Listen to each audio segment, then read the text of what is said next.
podcast is intended for mature audiences. The views and opinions expressed are those of the panelists and do not reflect in any way those of the podcast partners, sponsors, or affiliates. Enjoy. Hi, this is Michael Buffer, and you're listening to the voice of the people. Let's get ready for Boxing Voice. Hey, Daddy, this a dollar beat. ThaBoxingvoice.com. No matter what nobody say, man. Spirit, can't nobody fuck with me, man. You know, I can't be fucked with. ThaBoxingvoice.com. Dollar D Beyonce Productions. Let's get that done. I've been here before and I know what it takes. It's hard work, dedication. ThaBoxingvoice.com. Mayweather is PB, he's the best. Win, lose, or draw, we coming to fight. Can't nobody take that away from us. We're coming to fight. They do what they can, I do what I want.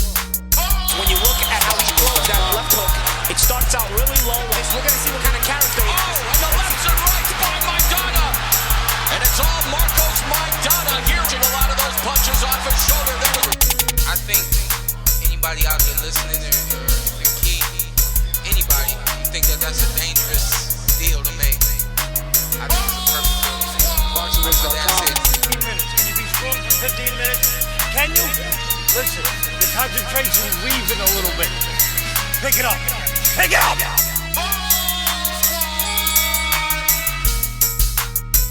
Some things about we got to deal with his body shots. I don't think you want to be that close to us. He's talking about letting the left hook go, then you won't take the left hook. Let's get that done. Look, the fire's coming. Are you ready for the fire? We're firemen. We are firemen! The heat doesn't bother us. We live in the heat. We train in the heat. ThaBoxingvoice.com. Let's get that done.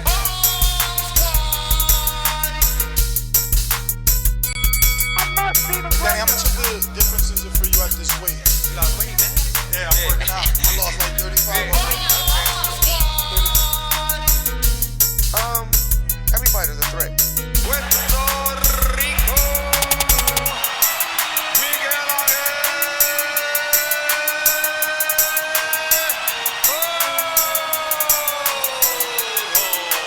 ThaBoxingvoice.com. We're not going to do that. We're going to take this fight against Keith. We're going to get less than you, Keith, but we're going to get more the second time. So go ahead and make it 2 times. ThaBoxingvoice.com.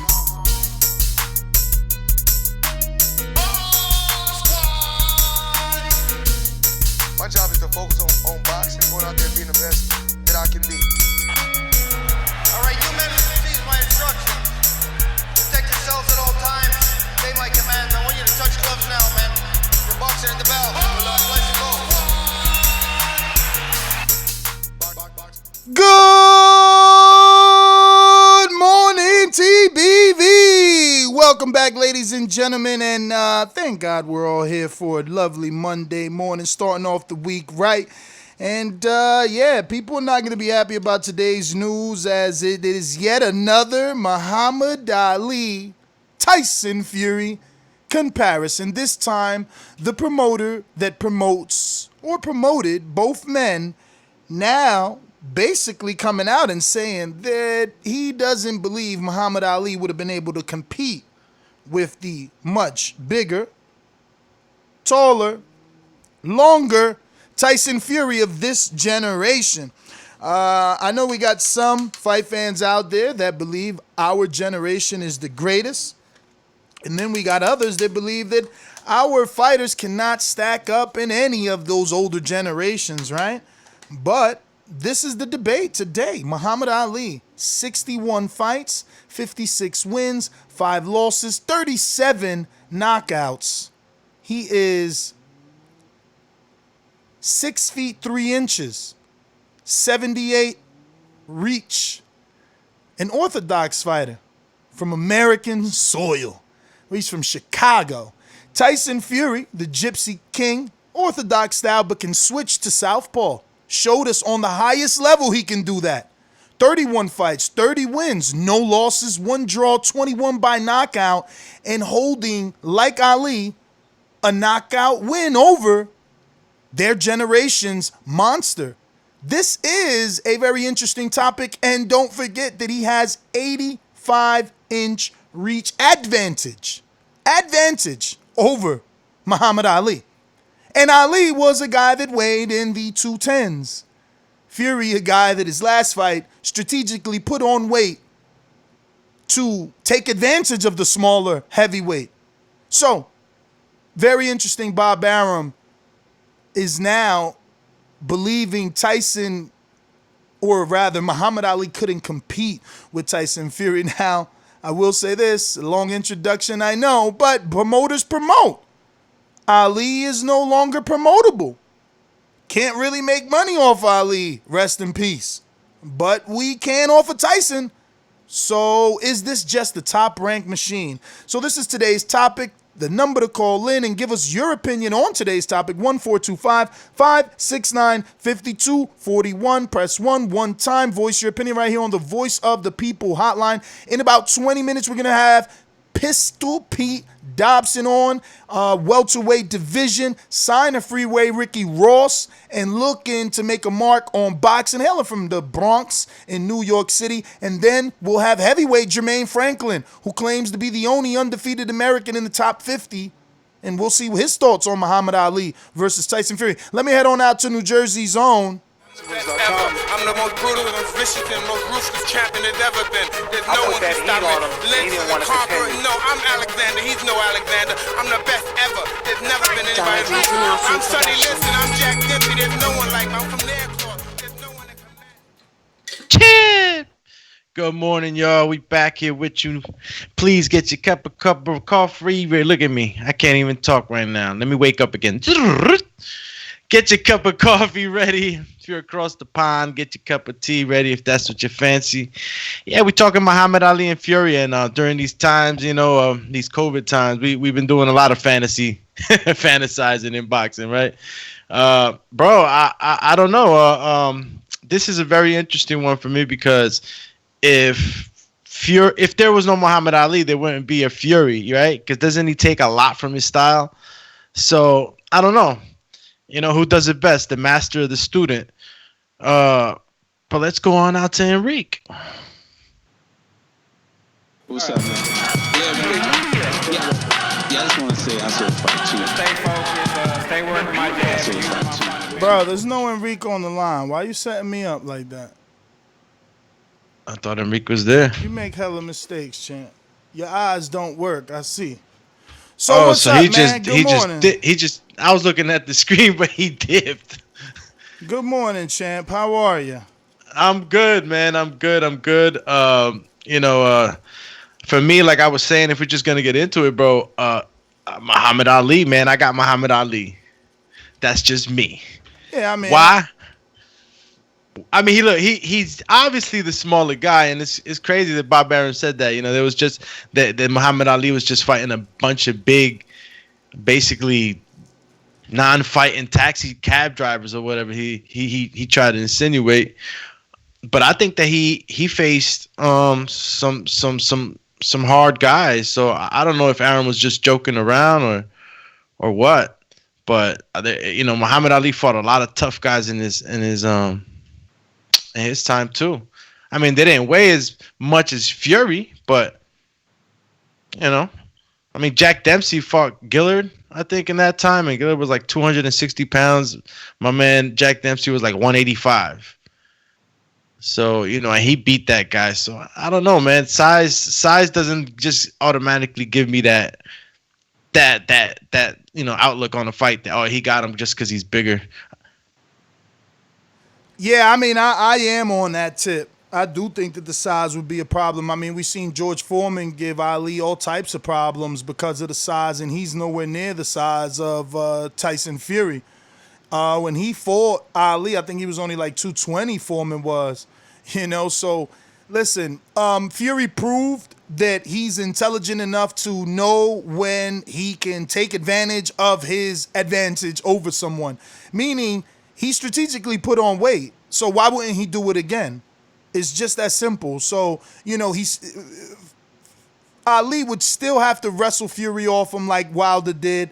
Ali didn't have the one-punch power of Wilder. Yes, he got better skills in movement, but again, we're talking about how many inches in reach advantage. Like, You know, let alone that Jack Reese believes Fury's hands are so gigantic that he could just open up a glove with his hand and make it even longer. You know, I mean, I don't know, man. Yeah. I don't know. Yeah, that's a funny ass detail you just from that interview that you just mentioned. That shit had me laughing. I don't think I shook Tyson Fury's hand. I think he has small hands or whatever. Like I didn't think of him as like all these a giant mechanic. I do mechanic work hands. He it didn't take me for that. But Muhammad Ali is a way better boxer than any of the guys that Tyson Fury has faced. Muhammad Ali is fast. Okay, I think that if you look at it like from Wilder Fury, because Wilder, he always said that Muhammad Ali was his favorite boxer, and that he, emulated certain things about him, but he definitely didn't have the boxing skills as Muhammad Ali. So when you think about it, Muhammad Ali was a hard puncher with speed, even though he was not always the heaviest of heavyweights. A lot of the heavyweights at that time weren't that heavy. But in this time, we have a guy like Andy Ruiz that is a smaller guy and can take on these big guys and finish them. So, even reach, because I'm pretty sure Andy had the less reach too in the AJ fight. Man. Bad example. That's one fight. People are still arguing that it's a fluke. He wasn't able to prove otherwise in his rematch. Like, you know what I mean? And Manny Pacquiao's another guy, another small guy. He's always, the guy with the lesser reach, but he makes up for it in speed and other things. Yeah, but he also has losses on his record, and he's lost before. It's not the same comparison. Manny Pacquiao facing a bigger welterweight in a Cotto or a Mayweather, and I don't even think Mayweather was bigger. But the point is, Fury, there is no limit. Remember, he came in 273. Ali never even faced anyone 250. Nah, I think Foreman was the biggest at 220. So, I mean, But that way, it's not gonna look. It's gonna count, right? Like obviously, he did it for a reason against Wilder. Wanted to lean on him. Wanted to do all that stuff. But I don't see Muhammad Ali putting himself in those positions, man. I see Muhammad Ali leaping out, quickly, not really falling for the feints. Like his boxing IQ was just different, and even though this guy's a big guy, just like he fought Foreman and the other guys, even though, Muhammad Ali was the type of guy that he took risks, man. He was such an entertainer sometimes that he would like do things that would like probably not be the coach's, best advice, and put his hands down and do a lot of tricky stuff. So I think that Tyson Fury would definitely have problems with all that, because even though he's big and he moves good, he's not faster. He's not faster than Muhammad Ali. Yeah, man. I'm gonna roll with Tyson. I'm sorry. Yeah, because you got to take Ali in his prime, right? So, he was like 210. You know what I mean, in his prime. You got to figure you could go to the George Foreman fight, right? First George Foreman fight. He was 74. 216. He was 216, 1974. So, that's considered his prime. That was the monster, right? That was like, and he even had still, belts in there. And even still, I mean, do you consider that his prime, or was it right before he fought Ken Norton? Because he got a loss to Ken Norton, but then he avenged it. I mean, many will think it was that, because after Ken Norton win, after he beat Ken Norton, he went on to beat Frazier and Foreman. So that could be considered his prime. But those fights, again, 217, 212, 216, I'm looking at his opposition. He was fighting dudes like 188, 198, 189, 205. Like, I don't even, like I said, I threw it out there on some hunch shit. The fact that he never faced the 250 man only makes me, a little safer in my pick. He's never faced anyone 250 pounds. So, let alone with the reach and the skill come on, man. Like, I know nobody's gonna like it. You know, we don't like for people to fuck with our legends, and he's not here to defend himself. But truth is truth, man. It just don't look like he would have got that win. Maybe it would have been a good trilogy or something. Maybe, you know, he would have got one controversially, but I just see him being too small. Too small. Fury's not slow. Fury, he would have been looking in the mirror. Obviously, Ali could do it better, but let's not act like pupils don't pass the teachers. That's not something I'm making up out my ass. That's a phrase that's been in this world for a long time because there's been plenty of pupils to pass their teachers. Allah, Floyd Mayweather Sr. and Roger. Who the fuck is the better boxer? Floyd Mayweather Jr. So, you know, let's stop acting. You know, people just like, oh, don't fuck with my legend. Crybabies, bro. Like, this is a fantasy fight. And this guy is being compared to him because he's taking that role of our generation's greatest for the moment. Until someone dethrones him or puts some sort of speed bump in his path, you know, this is the flame and glory that Tyson is getting. You know, with the UK fans that'll be listening to this 7 days later, what you got to understand is that, you know, you run around here laughing at Wilder, but no one was talking about Tyson Fury in the same sentence with a Muhammad Ali until he beat Wilder. You know, people like to say Wilder isn't nobody and, you know, whatever happened in that fight, but he has catapulted Tyson Fury to a brand new level, one never seen before. Keep in mind, no one gave Tyson this much love after his win over Vladimir Klitschko. He wasn't talked about with Ali, let alone the greatest heavyweight, let alone this generation's best. Nothing. No book deals, no signings, nothing. So, you know, it's different. But, like, you know, we can't really, like, say that Muhammad Ali didn't fight nobody in that weight. I didn't say nobody. I just said nobody. He definitely ain't fight up dude 250 or even close. And Hold on, you didn't let me finish. That's not what I meant. You can't say that he hasn't fought nobody that was heavy enough because he was like dodging guys. Guys were just a lot smaller back then, and that's one thing that Arum said. Never insinuated that. Never insinuated that. I don't even know why you started it like that. No, what I'm saying is that, you know, you're talking about that Muhammad Ali never fought nobody like that. Nobody that weight. Isn't that what you said? He never fought a 250-pound man. That's it. But I never insinuated that he avoided fighting 250-pound pounds. That's what you just said. Okay, so that's not what I was insinuating that on you. Okay, what I'm saying is that you said that he never fought a guy at 250 pounds. He never. It's not like he was dodging guys that were any heavier. It was just that was what was available to him in that time. Everybody was a lot smaller. And that's my point. So who has more? It's like southpaws, right? If you got a southpaw in your gym, you got an advantage over most because you get to see a southpaw daily. Fury got the advantage. He's been facing heavyweights. He's been facing this generation's considered super heavyweights. Our heavyweights are so big, they want to split divisions. I was at the WBC convention. They want to split the division. You've seen professionals say, oh, maybe we should have a super heavyweight. Now, Deontay Wilder and other heavyweights don't believe so, but they've considered it because this generation's are giants. Bro, you're this generation's giant got knocked down by a cruiserweight, bro.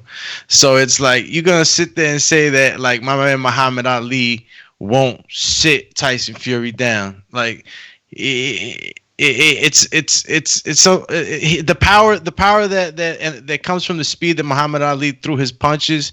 He would tag Tyson Fury and he would chin him. Chin him. Before Wilder lost, Ali wasn't in the conversation of greatest puncher. He wasn't considered hardest puncher. Okay? So now it might be taboo to bring it up. But before Wilder lost, the world had him as one of, if not, the hardest puncher. Not Foreman. Not Ken Norton. Not Ali. I'm just saying, bro. There's only one dude that slayed the giant. So how does this fight turn out? I see this fight Muhammad Ali outpointing the bigger, slower Tyson Fury. And let me tell you, I see it the opposite. I see, Ali falling victim to the same game plan that Wilder did. Wilder tried to box in the second fight. Why y'all acting like he wasn't trying to throw the jab to the stomach and move around a little bit? Come on, man. Fury was just too big. Too big. 273. Octopus style, leaning on you, pushing you down. Come on. Ali chose to use the rope-a-dope when George Foreman did that, who doesn't have the accuracy of Tyson Fury, old sloppy ass. People sit around here talking about Wilder all day. When all you do when you look at a Foreman fight is look at Wilder. That's Wilder. Foreman and Wilder, the same person. I said it. Hate me. Well, look, you basically saying that. I mean, you see it going the other way. Tyson Fury winning by points. I see Tyson Fury with more tools in the tool belt. No, but like the outcome of the fight, I said that Muhammad Ali wins on points. All right, I see Tyson Fury winning, whether by knockout. Comes out. Whether by knockout, whether by points, or whether by robbery. We gotta understand too. If this fight, look, were we gonna put him in the DeLorean and take Fury back to Ali's prime, or we gonna put Ali in the DeLorean and bring him here to this generation? You tell me, pick your poison, so I can show you how easy it's gonna be either way, either fucking way. Well, it's the same I'll give you both. Let's put Tyson in the DeLorean. He wins because he was white anyway back then. It's going to be a racial fight. They would have probably Tyson would have probably won on the scorecards cheating anyway. You know, they were ready to rob Ali, right? We got to bring him back to this time. All right, so now you put Ali in the DeLorean, bring him to Fury. He can't train. He ain't never trained under these conditions. Fury's advanced. He got science, nutrition, everything. Ali wouldn't know what to do. He gonna go running in Big Bear like back in the day. No, that shit ain't gonna work. You got McGregor running in pools with water. Like, bro, it's a whole different time. Yo, Muhammad Ali used to run in the water. Chill. He ain't had the treadmill under his feet. Yeah, no, and listen, and he gonna go like Rocky and run in Siberia and some snow mountains for, the Russian. But like, that ain't gonna change anything. We got sports science now. We got Larry Wade. We got Alex Ariza. Like, there's scientists it's totally different now. Training facilities. It's not, look at George Foreman. He was chopping wood. He's chopping wood, bruh. Hey, yo, Money Made was chopping wood. Man, I hear you, bruh. You know what I'm saying? Get blisters on your hand for what? Because last I checked, the only one that use slapping punches is Fury. So what you need the inside of your hand to have calluses for? You glove up. That's grip strength and all that. That's the old school joints. Bruh, go chop a block. I'm going to go work out with Coach Larry Wade. How about that? We'll see who look better. I'll go chase chickens. Fuck it. Did anybody see Luis Ortiz? How good he looked? How good he performed? No chopping wood, no ridiculous chicken chasing, none of that old back in the day shit, bruh. None of that. I mean, we just in different times, man. To act like we not is crazy. I mean, Ali gonna pull up in a carburetor car. Fury's in fuel injection. It's just two different. It's a great point. Two different times. It's a great point though, because like honestly, like even Mike Tyson, during his time, he's been on interviews now, and he says that we got like a whole bunch of like new stuff, powders and all this other stuff, you know what I'm saying? We got all this nutrition, and like you said, everything's just basically evolved. I mean, the only way I could say it is if you put Muhammad Ali in the DeLorean, you give him an 8-week camp out here, you know what I'm saying, at the snack center, just so he could have a chance, I guess, in your eyes. But I mean, I don't know, man. I really don't know. You gotta understand this. These guys were going 15 rounds, so maybe like they weren't as strong or whatever, but like they had gas, bro. I don't know if they had PEDs back then or if they had protein shakes or whatnot with extra vitamin, whatever. But these guys was going 15 rounds. They was juicing like you, bro. Come on. I'm saying though, some green juice. I mean veg juice, and I know that sounds weird. I'm talking about veg juicing, Yo, they was green juicing. That shit had them boys going 15 rounds, bro. So, like, these champs back then had win, had heart, and I think that old school grit, it would give some of these new guys a problem, bro. Some of these new guys, and the way they've, I guess, evolved too, made things quote unquote easier. But I mean, like I said, there's a certain grit from the time of those fighters, man, and Muhammad Ali represented the top of that. Now, the only thing I see Tyson Fury giving him a problem is if he attacks him, I guess, like he did Wilder, and he lands those heavy shots. Because obviously, it's science, man. Weight is power, and if you're able to, use that advantage, you could definitely, put a wood chip in on somebody. You know what I mean? It's an ugly fight with tall, reach, kind of moves fast, but where I give Ali that small advantage is that I see him as a faster, more clever puncher. You know what I'm saying? A guy that's going to get in there and get into Tyson Fury's head, because Tyson Fury is always the guy that gets into the other guy's head. I see Muhammad Ali getting into Tyson Fury's head. I don't even see that. You know what I'm saying? Like Ali's a great trash talker. There's so many sound bites, quotes, everything. But so is Fury. And again, with this fight, he did the same Ali thing. He predicted the same thing everybody gives Ali credit for. Ali started predicting when he was going to knock you out, how he was going to do it.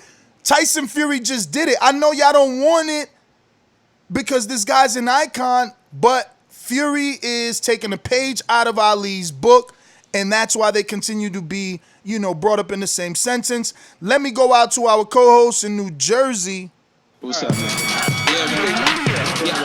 Yeah, I just want to say I saw a fight too. Stay focused, stay working my dad. I saw a fight too. Boxing voice. Because if he comes to fight, then I'm going to have to look for him.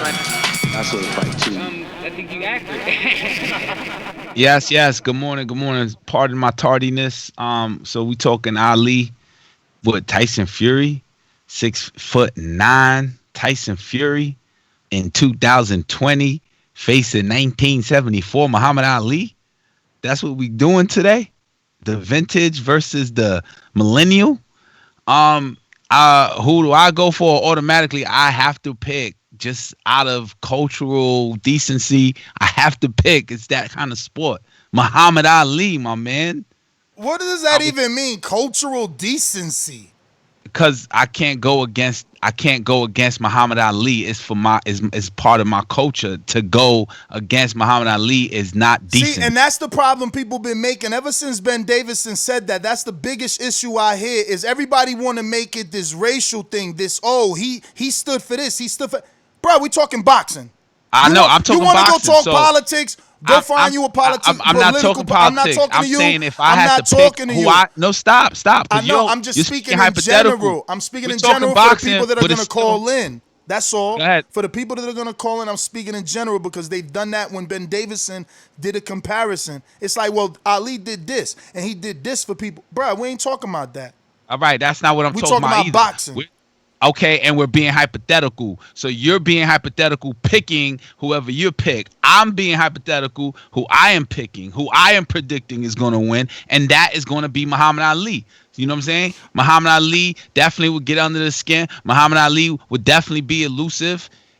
And if you really want to compare them, there would be no Tyson Fury style without Muhammad Ali. So you got to strip him from that. And that's cool. But that don't make any sense. Strip him from the style. So Enrique, what you saying? The person that taught you can't surpass him? You can't be better than the one that taught you? Oh, yeah, but then you're giving him the advantage because now you're saying, okay, Muhammad Ali stopped in the 80s, and here goes Tyson Fury, who picked up in the 2000s and 15s, and then compare them? No, I'm going to go pound for pound, and I'm going to use style versus a man who would not have a style. I mean, look, I could easily turn you, bro. It's just you were late. You know what I'm saying? But it's mad details that you didn't hear. I don't even feel like convincing you. Like it is what it is. You shouldn't convince me because just treat me like an outsider looking in because I am here to represent the man looking at the television. I know, but you late, so you would have probably not been saying half the shit you're saying because Ali never even faced a dude heavier than 230. How you gonna beat a dude that's 7 inches taller than you, 6 inches taller than you, plus 7 inches longer than you, plus fucking 50-something pounds heavier than you? Man, get the fuck out of here, bro. Dream all y'all want. Has Mike Tyson ever beat somebody No. 7 inches taller than him? Hell no, he ain't never beat nobody who wasn't scared that was taller than him. When Lennox Lewis stepped up, he couldn't do nothing. Anybody taller than him who wasn't afraid before they got in that ring beat the shit out of Mike Tyson. Bro, it's not his fault they was afraid. They didn't call me a liar. Not his fault they were afraid. Hey, people were intimidated at the press conference. Not Lennox. Lennox tried to hook off on Tyson at the press conference. Fuck out of here with that tough shit. You tough, I'm tough too. Yeah. We know that sometimes, the Rams do bump heads. You know what I'm saying? That was one of those moments, but I like that. But a lot of the guys just was shook, man, and that's not Tyson. Evander also no slouch. You ain't about to bully me. Fuck out of here. And what happened? Those are the guys. And Evander was moving up. Evander was moving up. So where's your king now?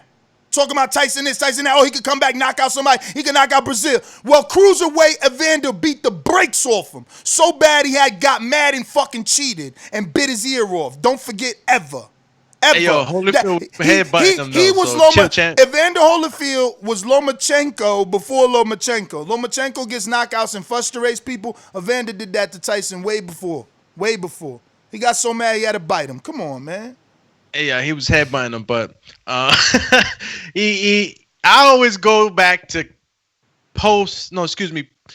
the Customado mic, you know what I mean? After Cus, passed, you know what I'm saying? Things, for a couple years probably held off, and then things started going down. But like I always turn to that guy, the guy who beat Trevor Burbick, got the title.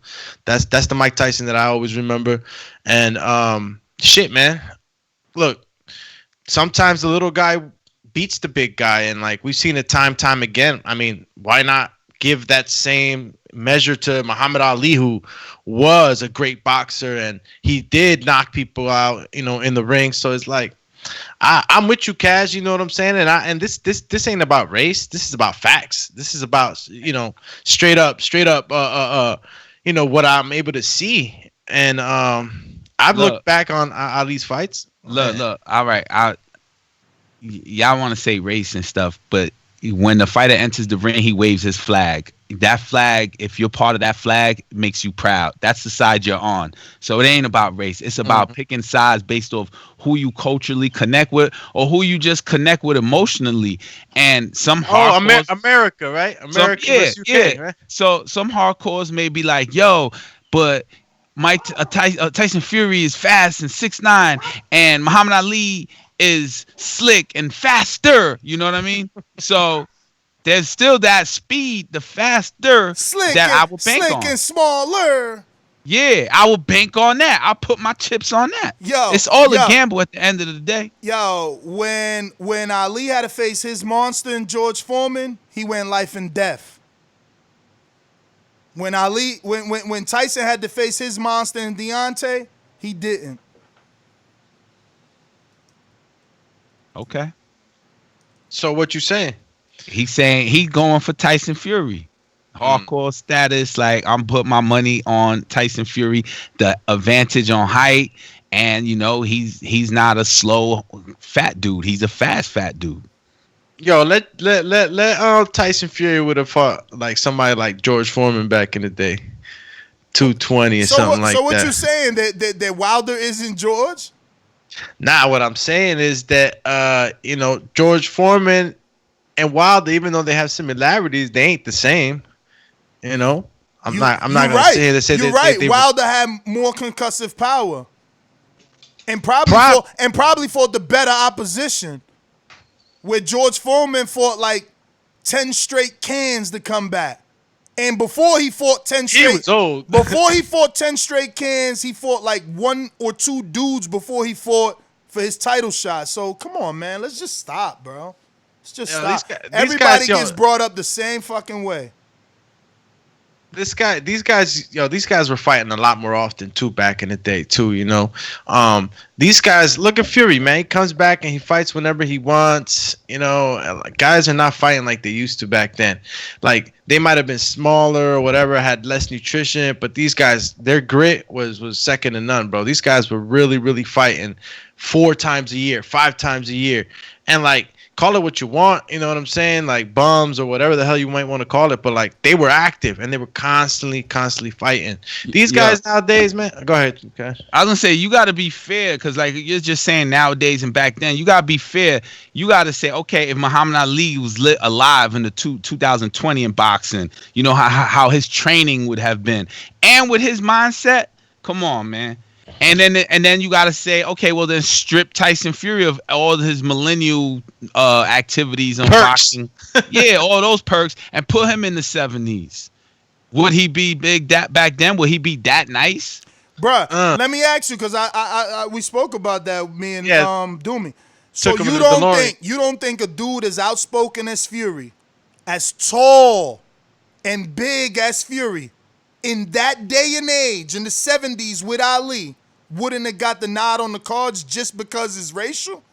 Just rob him. We just gotta rob him. Come on, man. That's how I believe. Maybe it's because I've been in the system and I just feel like the society, like it's against us. I don't see if there was a Tyson Fury back then, I don't see how Ali would have been able to beat him. Like, how? How would they have let that go down? If you had a Tyson Fury back then, I don't see it. I don't see it. People that was that outspoken, things was happening to them, especially if they wasn't the right color.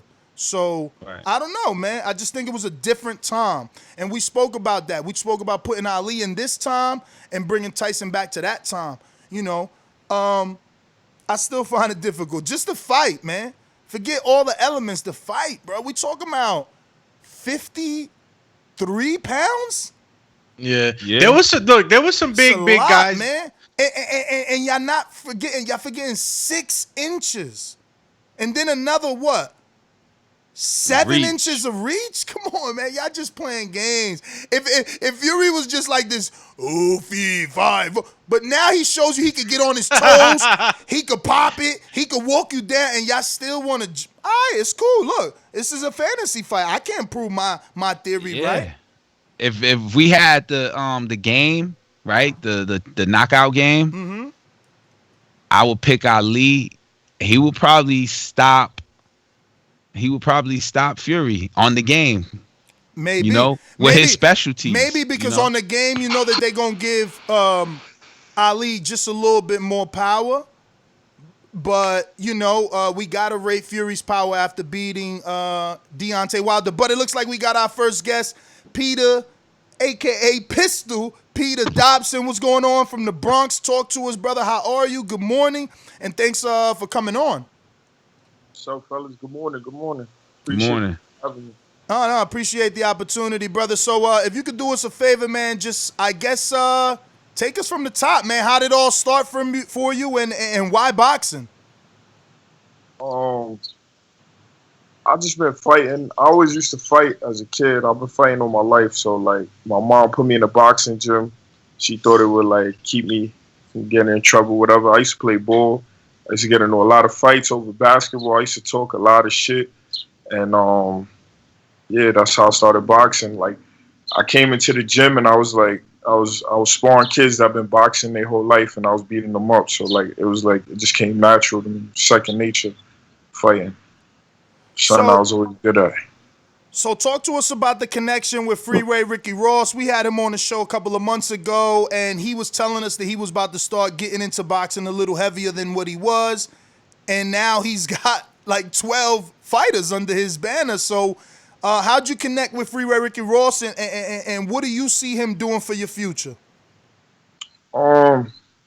So my uncle I had spoke to my uncle. He said he was going to reach out to Rick Ross. But before he could even get a chance to do that, I did an interview on Fight Hype, and Rick Ross reached out to me.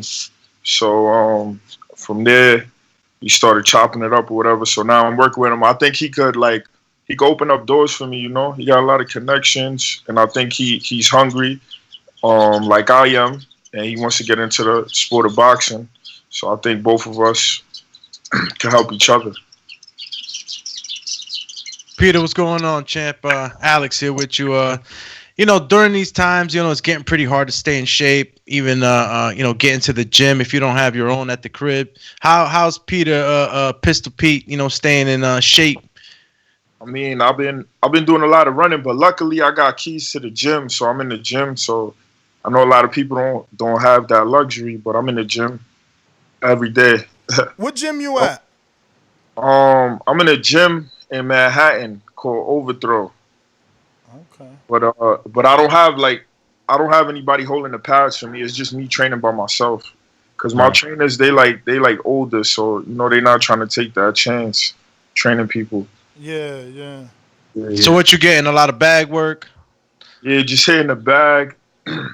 I just ordered a double M bag because they don't got a double M bag there, so I should be getting it this week. But I've been doing a lot of bag work, a lot of shadow boxing with the ropes, the slip bag, everything, speed bag, everything except for like the double M bag and the pads.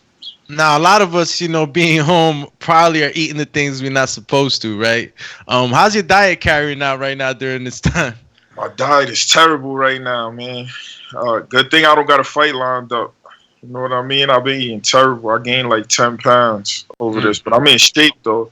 Like being in fight shape and being in shape is two different things. You know what I mean? Like I'm in shape. I can run 6 miles right now, 7-minute miles, but I'm heavy right now. I've been eating a lot. Right. So, Pete. go ahead, Enrique. Go ahead. Apologies. What's up, it's Enrique? So you from the BX and you travel to the Bronx to work out. So you on the train or you riding in the whip or? Oh, I'm driving. I don't trust the trains right now. Yeah. I'm driving. I got a bike too. I've been riding my bike, but that's just for exercise. You know what I mean? Cause like I was running too much. My legs was hurting. I was like, let me try something new, riding a bike. But yeah, I'm not on the train. Yeah, no, hell no. So if you were on the train, what train line takes you there? The 4 train. Oh, 4 train. Okay. Yeah, but I'm by the 4 line. The trains are running out there, right? Like there's still people boarding them? Yeah, the trains, the bus, everything is running. It's actually, you don't got to pay either. It's free. Everything. Oh, yeah. So, Pete, man, why the late start, man? Because you are 29. You've been a pro now for 5 years. You've had around 2 fights a year. Why the late start to the career? Mean the late start, or why haven't I been that active? Nah, I mean, activity. I see you took 18 off, but other than that, I mean, not off, but you only had 1 fight in 18. But other than that, and 19, I guess. But before these last 2 years, you wasn't doing too bad with 2 fights a year. That's kind of normal, you know what I mean? And even in 15, you racked up a few. But I hear you. You did have some inconsistencies in there. You could give us both stories: the late start and the, I guess, pauses. The late start, I started boxing late. So I started boxing at like 16, about to be 17. So, I never really had like what do they call it? Like the juniors. I never fought in the juniors. Like as soon as I started boxing, I fought against adults. Like, cause 17 and up is adults or whatever. So, like I said, I was playing basketball. I was playing like competitively. Like I played for Gauchos and all of that. And then I just started boxing late. That's basically why, or whatever. So who did you sign with at first? Because like you said, Holyfield. Oh, with Holyfield. Yeah, first I was working with DeBella, Lou DeBella, and then the guy who worked for Lou DeBella was like, he's gonna start his own promotion, which was Holyfield Promotion. So then I went to them. But then something happened with them. They went out of business, so that like slowed down my activity too. So like right now, I'm just trying to be as active as possible, trying to get like 6 fights a year, if possible. So what did Freeway tell you to get you to sign with him during this time, right? Because it's like there's so little certainty. I mean, could he really guarantee you fight dates at right now with everything that's going on? I mean, we working as partners, so we just gotta see when the time comes. Hopefully, this ends sooner than later, and then we could see. Is there anything that you got in your mind where any fights that you're interested in your division that once everything clears up with COVID that you want to take on? So I was supposed to fight April 18th in Arizona on Benavidez card. So hopefully they still make that fight happen. Like when COVID is done, I get back on that on the card or whatever. Because I know Benavidez is supposed to be the main event, and that's in his hometown. I think that's an Al Heyman card. So right now, that's what I'm focused on. But anybody else, they gave me an offer to fight Josh Taylor, and I'll take that fight. No, not Josh Taylor. Josh Kelly. I keep getting their names confused. Josh Kelly.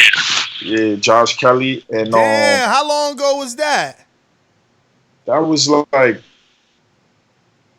the thing is they keep on giving me fights on short notice. Yeah. So they gave me that fight like on a 4-day notice. Damn. That fight.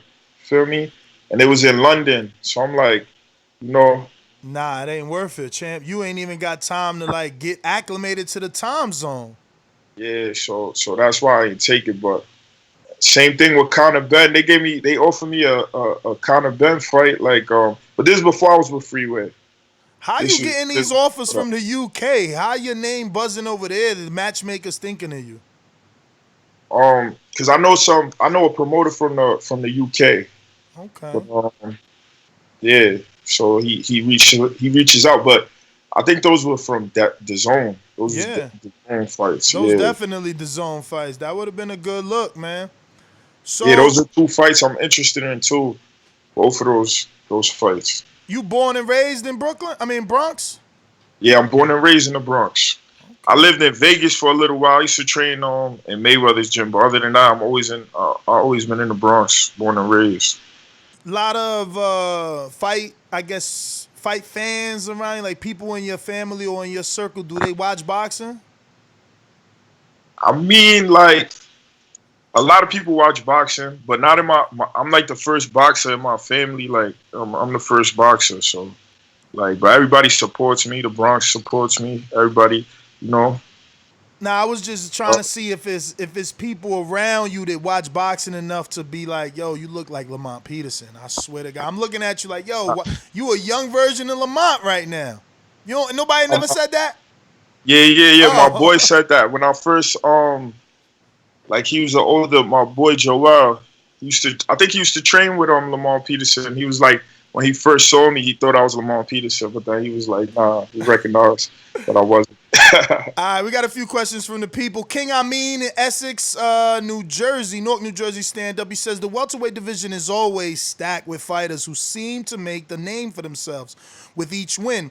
As far as you're concerned, who do you think is a credible opponent right now that you think would help you to either move up significantly through any of the alphabet rankings or challenge for a world title?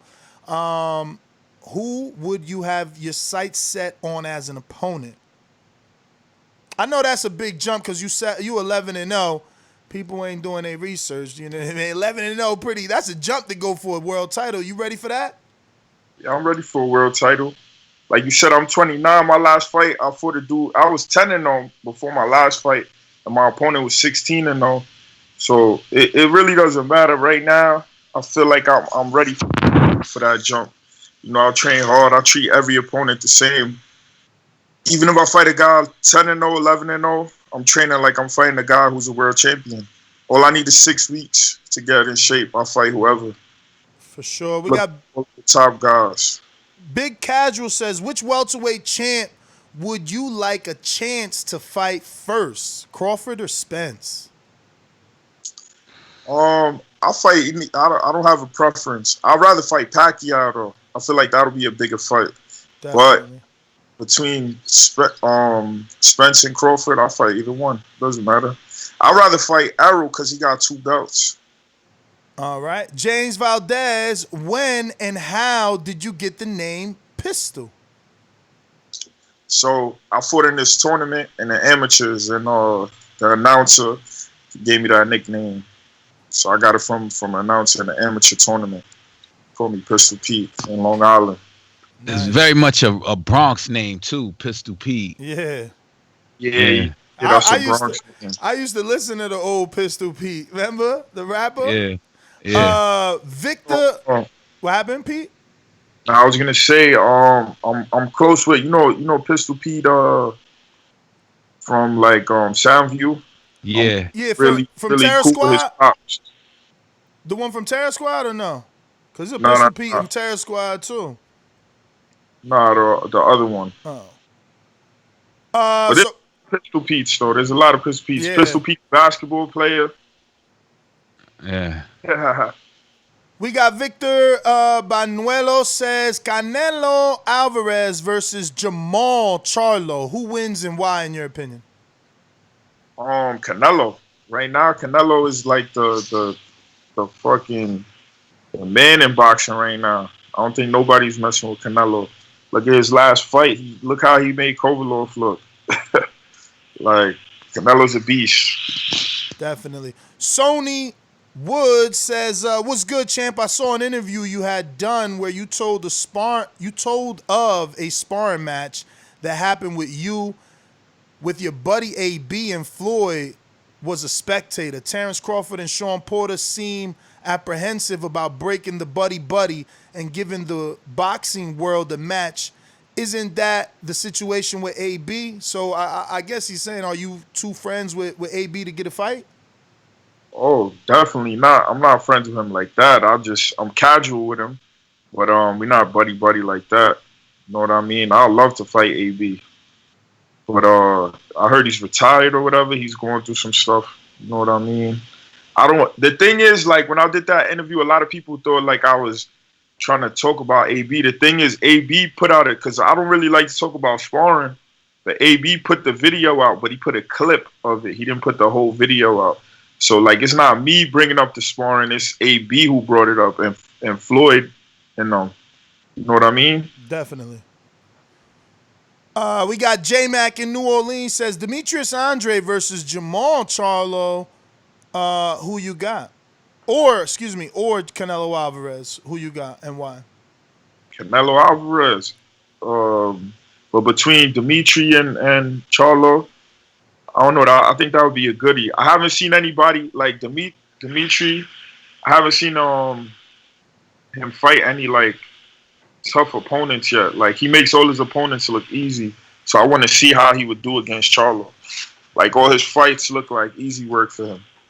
For sure. Well, Pete, man, those are all the questions from the people and all our questions. We want to thank you, obviously, for coming on, giving us a couple minutes to get to know a little bit more about you. We're going to definitely make this a regular thing. When once this COVID is lifted and you get that fight date, we want to bring you back on. If you can, give out any social media for those that are listening and haven't been following you, can do so. Yeah, follow me on the gram, man. Big things coming 2020. If boxing gets back into action. In 2021. I appreciate you, fellas. I appreciate you, Pete, man. Take it easy. There you have it, ladies and gentlemen. Pistol Pete Dobson, part of the Freeway Ricky Ross movement, man. Ricky Ross out here signed about 12 new fighters, Olympians and all. So, and he's a guest of ours in a few days, right? Yeah. He's definitely going to be a guest in a few days.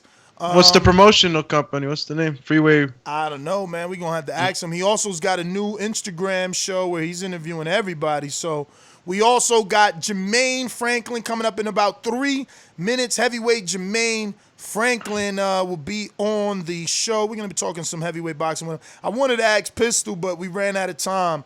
But I wanted to ask him about... I wanted his IG handle. Is it just Pete Dobson? Like, I wanted it. Nah, it was Pistol Pete Dobson. Okay. Yeah, Dobson, Dobson.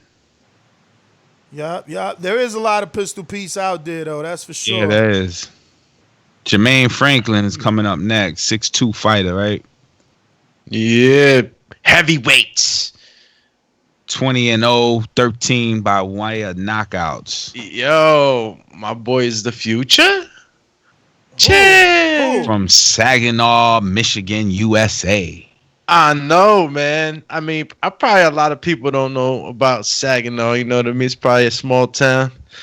Sound like that rapper Saigon and shit. I never heard of Saginaw. Me neither. I mean, I don't know how you get Saigon out of that. It spells similar. It sounds the same, bro. It's like Saginaw and Saigon comes from there. Saigon from Saginaw. Yo, I got a couple questions for Jermaine, man.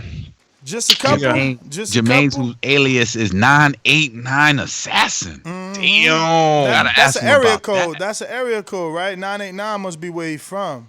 Yeah, gotta be. Gotta be. Possibly. Oh, that's a set he repping.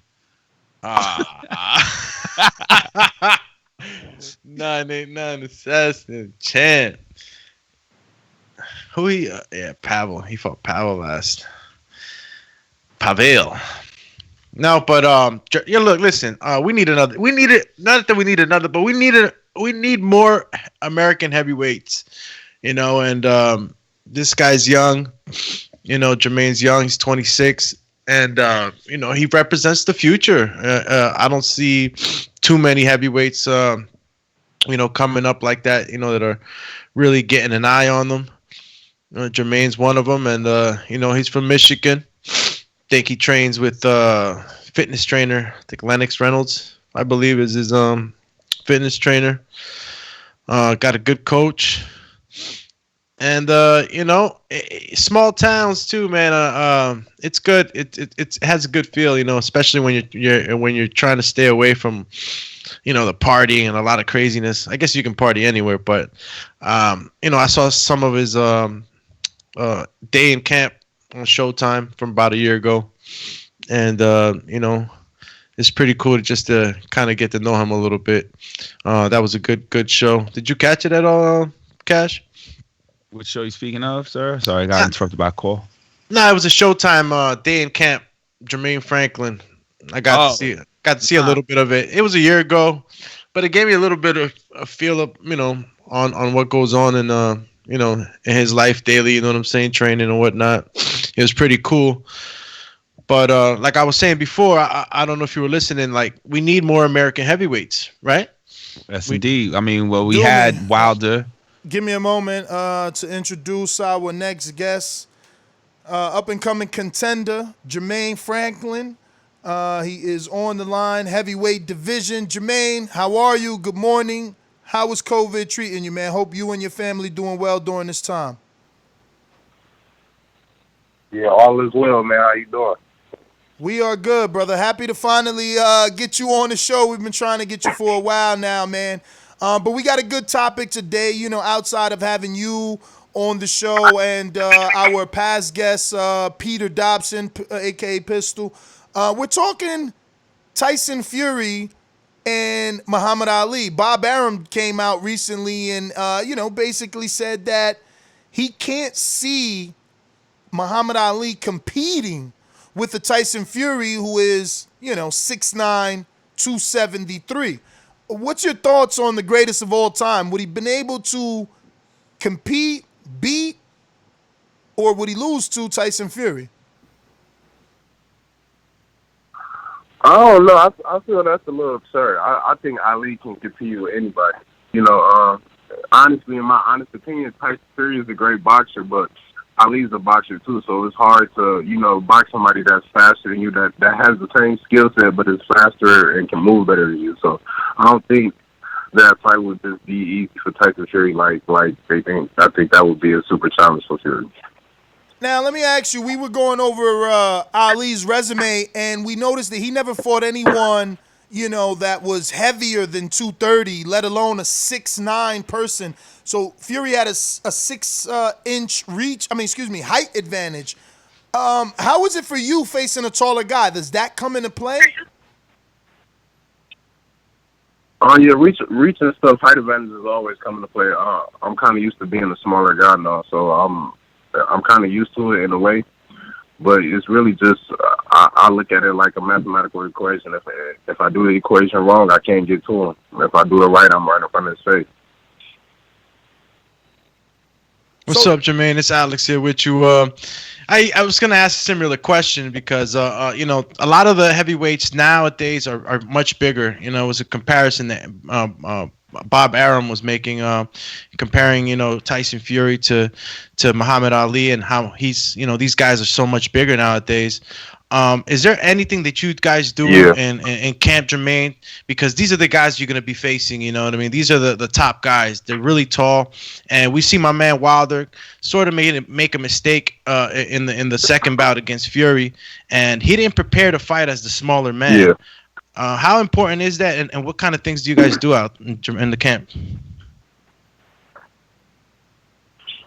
We practice on a lot of explosive training, to be able to slip in and come back with punches and nice footwork, so we can be able to close distances on taller guys.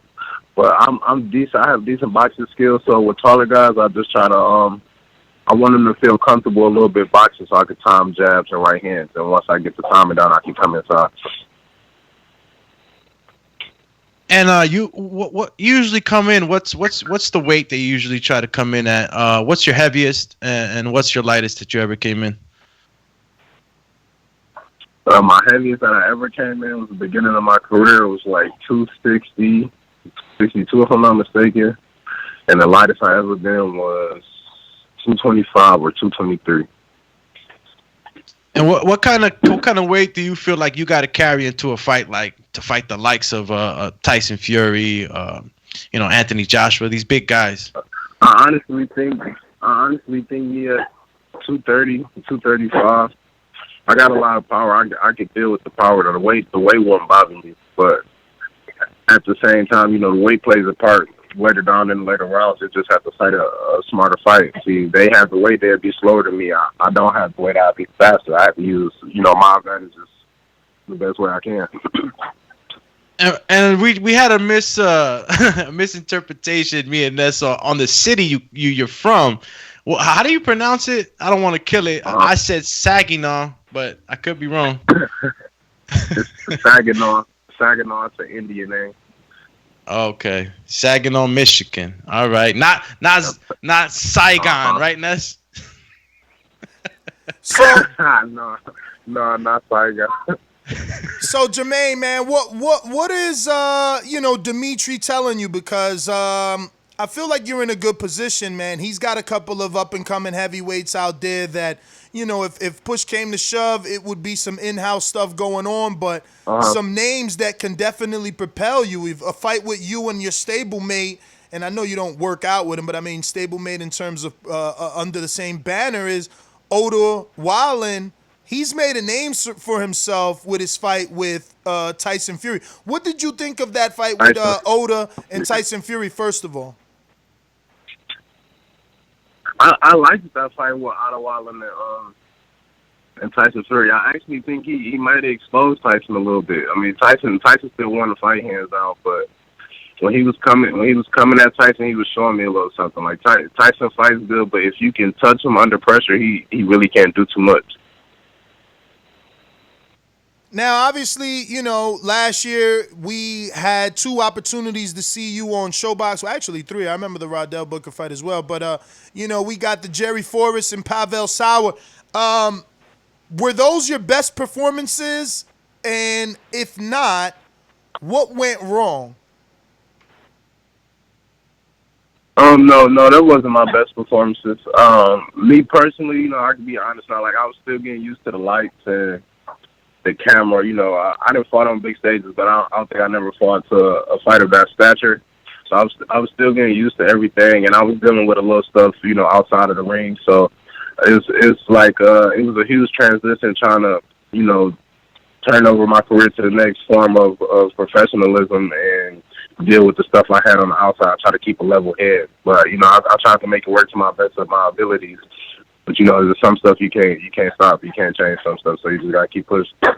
So when you mean fighting under the lights, you meant like, I guess, trying to meet your expectations on fight night, and that pressure got to you?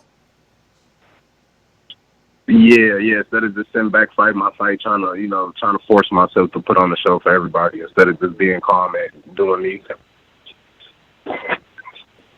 So now, how have things changed? Because, obviously for us, the critics, we need to see that change in the ring. But obviously, you feel you've done that mentally already. Yeah, because I feel like critics play a lot of part on it as a fighter because, as a fighter, you want to give people entertainment, you want to make them happy. So when you hear critics say like, well, I think you should do this and I think you should do that, sometimes it can take you from your game plan because you focus so much on what the critics say that you might lose yourself. So my biggest focus on is just stay true to me and fight my fight and adapt to what I have to adapt to and listen to my coaches and not really listen to outside sources or everybody else.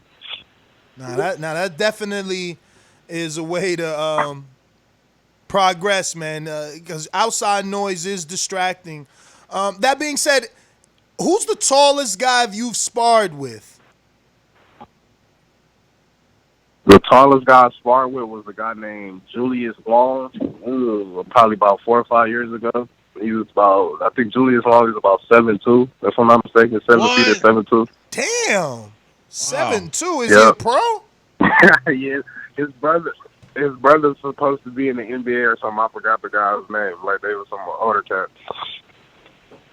Hey Jermaine, we know that you went and gave Anthony Joshua some work in preparation for the rematch with Andy Ruiz. What kind of work did you get out there, and how beneficial was it? No, we didn't get no work with AJ. It was talks about it, but we didn't get no actual work.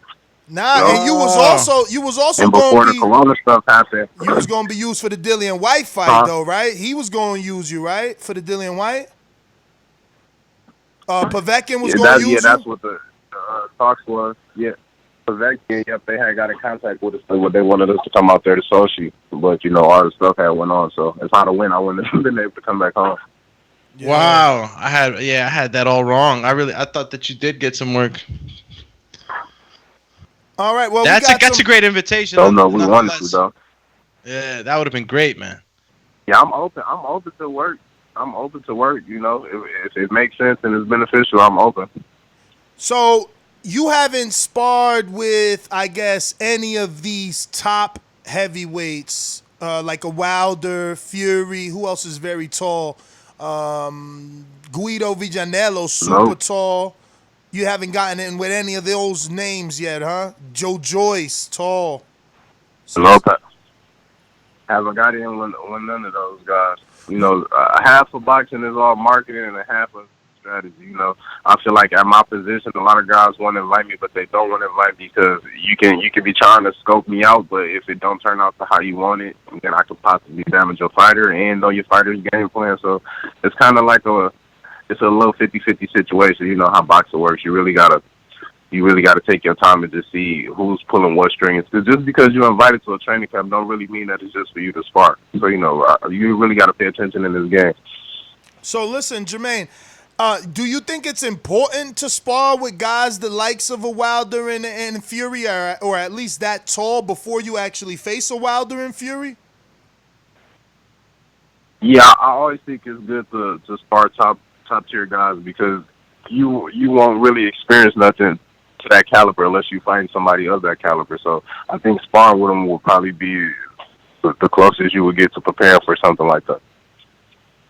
All right, well, we got a couple of questions from the people. We got Victor Banuelos that says Canelo Alvarez versus Jamal Charlo. Who wins and why? I don't know. I think Canelo might win that fight because Canelo's turning more into a defensive fighter. But I like Charlo. Charlo got some nice power and he can pop. But I haven't really seen Canelo hurt too many times. So I still think Canelo wins that fight by defense and counter punches. All right, we got the next one is from Danny Ramirez that says, when do you think you're ready to fight a top 10 opponent? That's the question everybody want to know. I'm really just talking to my promoters, seeing how stuff go. But y'all should be expecting one this year or next year. We should have something coming up. People can't hide too much longer. Oh, you feel you're being avoided? In boxing, we always feel like we're being avoided. They don't let you at the table till they want you at the table. Okay, I like the way you phrase that too. I never heard that. Eat at the table, huh? It's pretty good. So, are my rankings wrong, or you not top 15 in any? That's crazy. You're not top 15 in any of the rankings yet? I'm last time I checked, I think I was top 15 for the IBF, and I think they got I think it was for the WBO. I think I'm in like the top 30 for the IBF, if I'm not mistaken, and I'm like at 40 something for the WBC. Okay, well, you coming up. You coming up. We definitely see. We got to get you that older Wilder fight or somebody. We need. Yo, what do you think? Is Amir Mansour too old for you? You said Amir Mansour? Yeah. Would you take that fight, or is that not on your radar? Like that's there's no need for that. I mean, that's not a name they pushed at me. So right now, I wouldn't be thinking there's no need for that unless it makes sense. So what names they But pushed at you, champ? they haven't pushed no names. They have pushed Gerald at me. Gerald Washington? I keep pushing Kanaki. I like to see Kanaki. I keep pushing his name, or Charles Martin. Wow, you want Martin? I say go to Washington route, champ. Go to Washington route because he tall, man. He like 6'7" himself. They some big guys, but he just got dropped. So how good would that look on my resume? It would look beautiful, champ, because this is called the barometer. It's like, yo, we see who did he just get knocked out by? Hellenius? No, Charles Martin. No, it was Martin. It was Martin. Hellenius beat Kovnacki. So that's what I'm saying. That's the barometer right there because Charles Martin's a former world champ. You never been a world champ. So now you got a common opponent with a former world champ. And if you could do it better, you made a statement. You know what I mean? But I hear you, man. Everybody got their own path. Let me get back to these questions from the people. We got Frank who says, has being undefeated garnered too much importance in boxing in the recent years? After all the greats took a loss, Mayweather accepted, or is it just a symptom of something else? I think it kind of has messed with boxing, but I honestly feel like the fans made it that way because real boxing fans know real boxers. We know when we see a good loss or a bad loss or when somebody lost to somebody they shouldn't have. So some of those losses that people have are not really bad losses, but the public will make them seem like they're not that good because they got 2 or 3 losses, but it's a high-level opponent.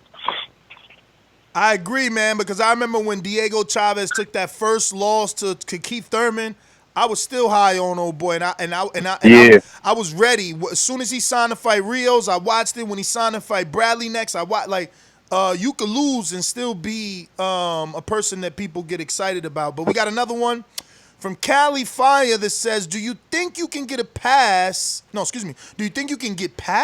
Arreola if that was your next fight after boxing resumes?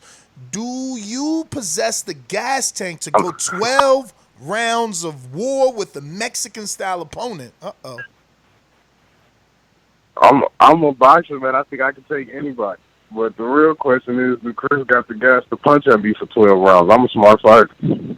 I mean, he went 12 with Kovnacki, man. He showed us that he wasn't done. I thought Chris was time to throw them gloves over the power lines in the hood, and he was like, nah, we ain't done. Yeah, but Kanaki stay right in front of you. I ain't gonna sit there and let Chris punch at me. I like to move. Nah. I'm not gonna sit there right in your face. I like to make you miss encounters. For real.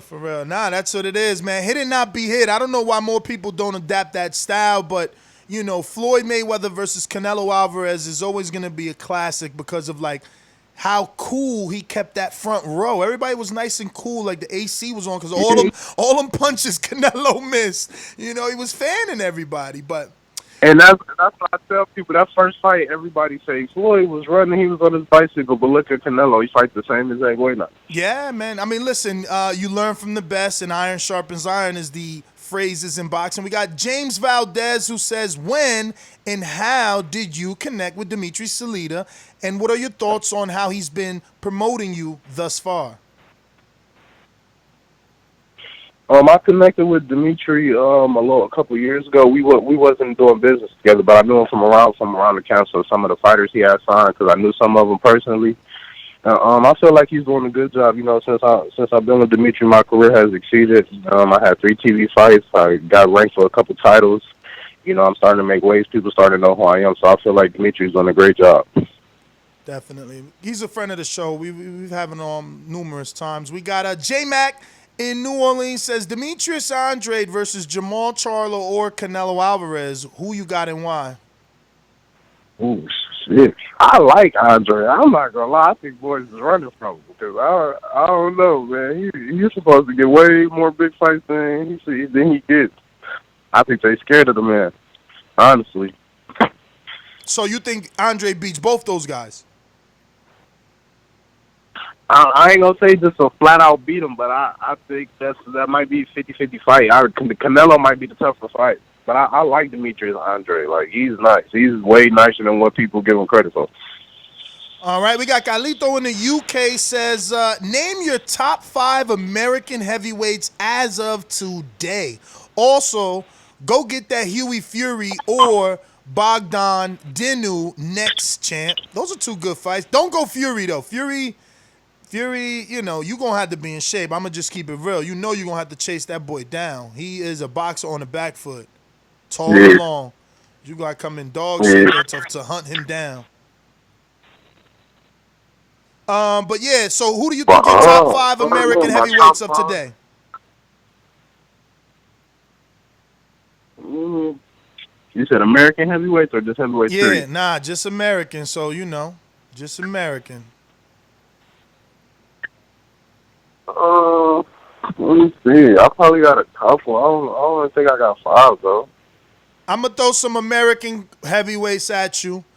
Joey DeVelco, Amir Mansour, Dominic Brazil, Gerald Washington, Stephen Shaw, Brian Howard, Charles Martin, Michael Hunter, Damani Rock, Eric Molina, Andy Ruiz, Deontay Wilder, Jared Anderson. That's the new guy, the real big baby.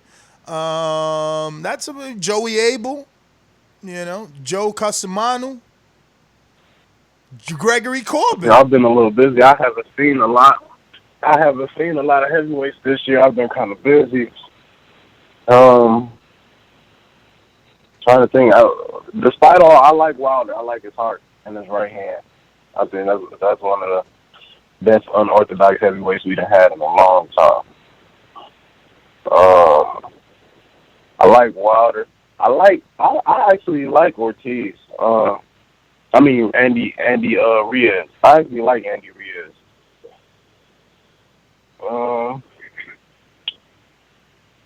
Who else I like? American heavyweights. I don't know, man. Like I said, I ain't really watch a lot of American heavyweights this year. All good. We're gonna move on to the next one, champ. We got Mr. 704 says, bro, when are you ready to eat off that UK heavyweight menu? You know, to me personally, I'm a fighter, so what makes sense when business makes sense, I'm ready for whatever. I feel like I'm ready for the world. If I'm not, I'm gonna train like I am. You know what I'm saying? So me personally, wherever they from, if they gonna fight and it makes sense, we gonna fight. Cause even if it's a bum, I train like Keith Tyson. So all right, I'm ready for whatever. I'm ready for the world. We have Big Casual says, if Wilder versus Fury 3 couldn't happen for some reason, are you willing to get in the ring with Wilder after his first career loss? Yeah, I would have considered getting in there before he lost. But, you know, the loss don't change my opinion on you unless it was a bad loss. Like, I don't think the loss was that bad, even though he got stopped. You know, he was fighting a good boxer. And he got his eardrum bust. Like, anybody that knows anything about equilibrium knows what's coming after that. All right, we got Stone Bone Boxing says, Salita has done a great work promoting the GOAT. The GWOAT. She's multi-division and undisputed champ. Do you believe he will be able to get you that title shot, not being one of the big 3 promoters? Yeah, I think he can give me that. I think because I'm making my own waves and people starting to like me, and I'm starting to make a little buzz in the heavyweight division. I feel like once I get my big shot, I'll be able to get there. Once I get my big fight chance where the world can really see me standing up against competition, then I think we'll shoot right there. Well, Jermaine, man, those are all our questions, champ. Once again, very happy that we were able to connect, man. We want to make this more regular. We hope that boxing was back and resumes as soon as possible so that we can get you back and have you announce something. But, yeah, once again, thank you for coming on. If you can, please give out any social media for those listening can do so. For those listening and not following, you can do so, rather.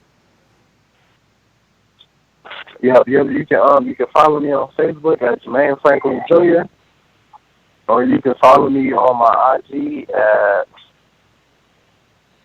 my IG is I have Jermaine Franklin. I have 2 pages. I have a Jermaine Franklin page, it's Jermaine Franklin boxing, and then I have a page. I forgot my damn page. I have a page 989 Assassin, 989_Assassin, which is my nickname from boxing. So yeah, follow me on Facebook, Jermaine Franklin Jr., and follow me on Instagram, Jermaine Franklin Boxing, and 989_Assassin. All right. Well, Jermaine, man, thank you once again. I didn't even know you had 2, so now I'm following you on 989 as well. But thank you once again for coming on the show. There you have it, ladies and gentlemen. Up-and-coming contender, Jermaine Franklin, America's Hope. Let's see what happens. I want to thank him once again for coming on, and obviously you can catch him on Instagram. What did you think, Alexander Lioness? Nah, I think that he mentioned a couple of guys that he wants to get in there with. He feels like he could capitalize. I feel like you look at some of his fights, he does bend too and display boxing skills. So it's always difficult to really see a big heavyweight moving at the waist and using the shoulder roll and all of that. But Jermaine's a cool guy, man, and he has a bright future. Yeah, man. Let's see what happens. I know Stonebone asks, does he feel Salita could get him a shot? I think so. Salita got over a while in a shot at Fury. You know what I mean? And, that wasn't a title shot, but imagine what that shot would have done for Wildin. Had he won that fight, he would have got a title shot, a big one at that. And even in losing, he kind of made a name for himself there. But, let me go to... Real quick, I want to say, ring the alarm. You know what I'm saying? We want to ring the alarm. We got Jay just upgraded from 5 to the Daily Show, so he's rocking out with us on the Daily Show. Appreciate that. We're going to go ahead and... another real quick, man. So I box wreck Jermaine Franklin. Yeah. 20-0, right? 20-0. Low haircut. Then I go to the Instagram and he got dreads. Nah, yeah, he got dreads right now. Yeah, BoxRec don't be up to date. BoxRec terrible, man. They might put your mugshot up there. Bro, they got my man in his Golden Gloves pick, bro. Yeah. Back when he won the Golden Gloves. Back when he was thinner and shit. When he was 16. You know what I'm saying? Yeah, that's why I was like, wait, is this his Instagram? But that's what it is, man. Nah, that's a Golden Glove pick. Shout out from the Netherlands, Mark Blake. What up, champ? All right. See, we international. I am internationally known, and I'm known to rock the microphone. I mean, who used to say that? Rob Bass. Ooh, I get stupid. Cat, you be knowing. You he used to be like, I get stupid. I mean, outrageous. Stay away from me. It could be contained. Why they used to rap like that back in the day? I mean, it's the same like boxing. Why they fought like that? Why they jab? Word. That's why Fury would have did Ali dirty. Lies. Bring it right back to the facts. Can't do that. Can't say that. All your powders Little man, and diets wouldn't help the guy. That's why before Jermaine called in, I said, listen, if it was a video game mode, Ali's specialty will outdo Tyson Fury Nah, special. because bruh, in the video game they gotta put that Fury has the power to knock out Wilder. No one ever knocked out Wilder, so now Fury's power bar on the game goes up. Doot, doot, doot, doot. Yo, how They'll much last longer? He How much? Listen, he outboxed Vlad, who was the man for 12 years, so his skill bar goes up. Doot, doot, doot, doot, doot. Yo, weight, height, reach. Doot, doot, doot, doot, doot, doot, doot, doot. Yo, he winning the game. He winning the game. I'm doing this podcast from my sunroom. It feels so good. Yeah, you warm? I'm outside. Birds are chirping. Birds chirping. Mailman dropped off. He's like, my man, you live? It's live.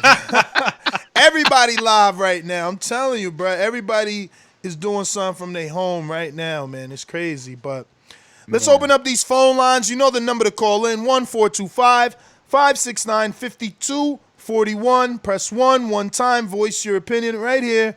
Voice of the People hotline. For all my guys listening on Blog Talk, remember to press 1 time if you want to talk some boxing with us. Jermaine any final versus thoughts? who from the UK? Nah, it was a question that one of the Patreons asked about the UK diet. I'm wondering who we put them up against. You know, we tend to match these welterweights, these young welterweights up, and we want them to fight now. What's another young UK guy? Dubois, right? Ain't Dubois young? I would match him up with Jermaine. I'd like to see that fight. Dubois and Jermaine? Yeah. I mean, that's a good fight. That's a good fight, especially if Dubois beats Joyce. Then you know it's really worth it for Jermaine. You know. Let me see. What's this? Ali Prime was before they suspended his boxing license. He just continued to develop as he got older and slower. Yeah, but the Prime was what year though? Like it's still before. It still was before the. Did he fight Frazier before or after the 3 years? She fought him after. Oh, yeah? Let me check that real quick. I don't want to be talking crap without. Has Fury fought anyone like Ali? Has Ali fought anyone like Fury? No, we just went through that. Never fought nobody 50. Now Wilder had experience facing dudes heavier than him. He proven that.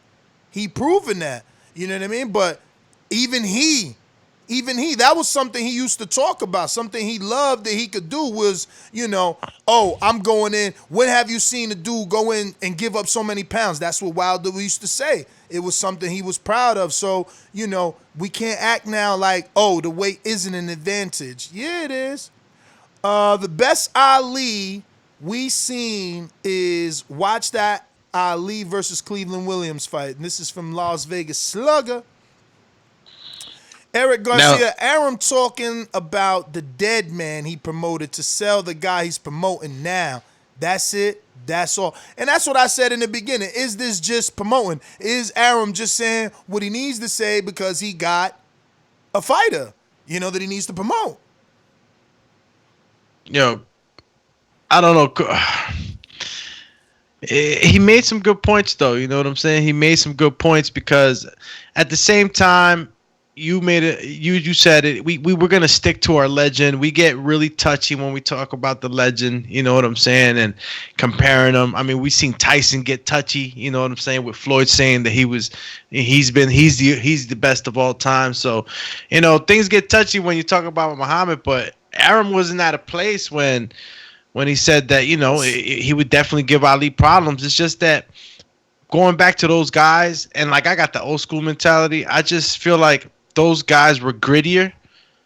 And if you were to put him in a DeLorean, brought him right back up, he would just be mentally tougher. You know, he'd be mentally tougher. And if you gave him like that 8-week camp at the snack gym, come on, man.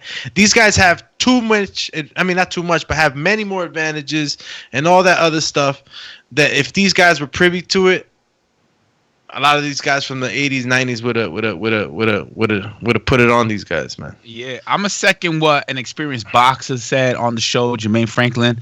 How you gonna outbox somebody who does it way better than you? You know what I'm saying? So the only thing he has is the power and the height advantage, but and the you know, weight you gotta- advantage and the read advantage. Come on, don't. He yeah, got but you mad gotta advantages. land that. You gotta land that. So do you? like, Didn't he just maul Wilder? Didn't he just maul him, lay on him like that? You don't gotta land. You can yeah, but just that's get physical. You can get That's physical. what he says about Wilder. And That guess says what a lot Ali about does? When you get physical, guess what Ali does? Let's do the rope-a-dope. Okay. So he goes right where you need him to go. That's his defense. Rope-a-dope. Listen, they had a great game plan over there at the Fury camp. It's just plain and simple. They took the right hand away. They took the right hand away. And let me tell y'all something, right? And maybe it's just me, right? The way I think, but they strategically took Wilder out, bro. They wanted they practiced that shot to the ear, man. Oh man, you wilding to the ear. I mean, I've known for a long time that's where your equilibrium set. If I hit you with an open hand, my bro, Wilder duck, man. Wilder duck. Wilder's the one that he might have ducked, but that punch was coming to that side. And how do you take care?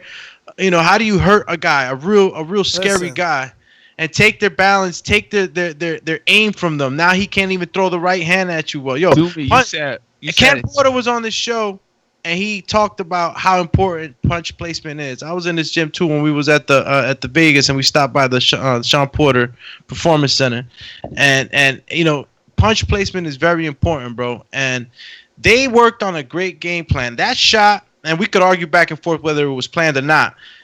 Those are the shots that mean everything. That can, you know what I'm saying? They can really mess you up. So I hear you, man. But that, of course, punch you know, placement is important. That's part of the game. But you said something that's illegal. You said he landed on the air with an open hand. I didn't just say that. Let's rewind. Let's rewind. Yo, I heard you say open hand. Cash Weezy over there.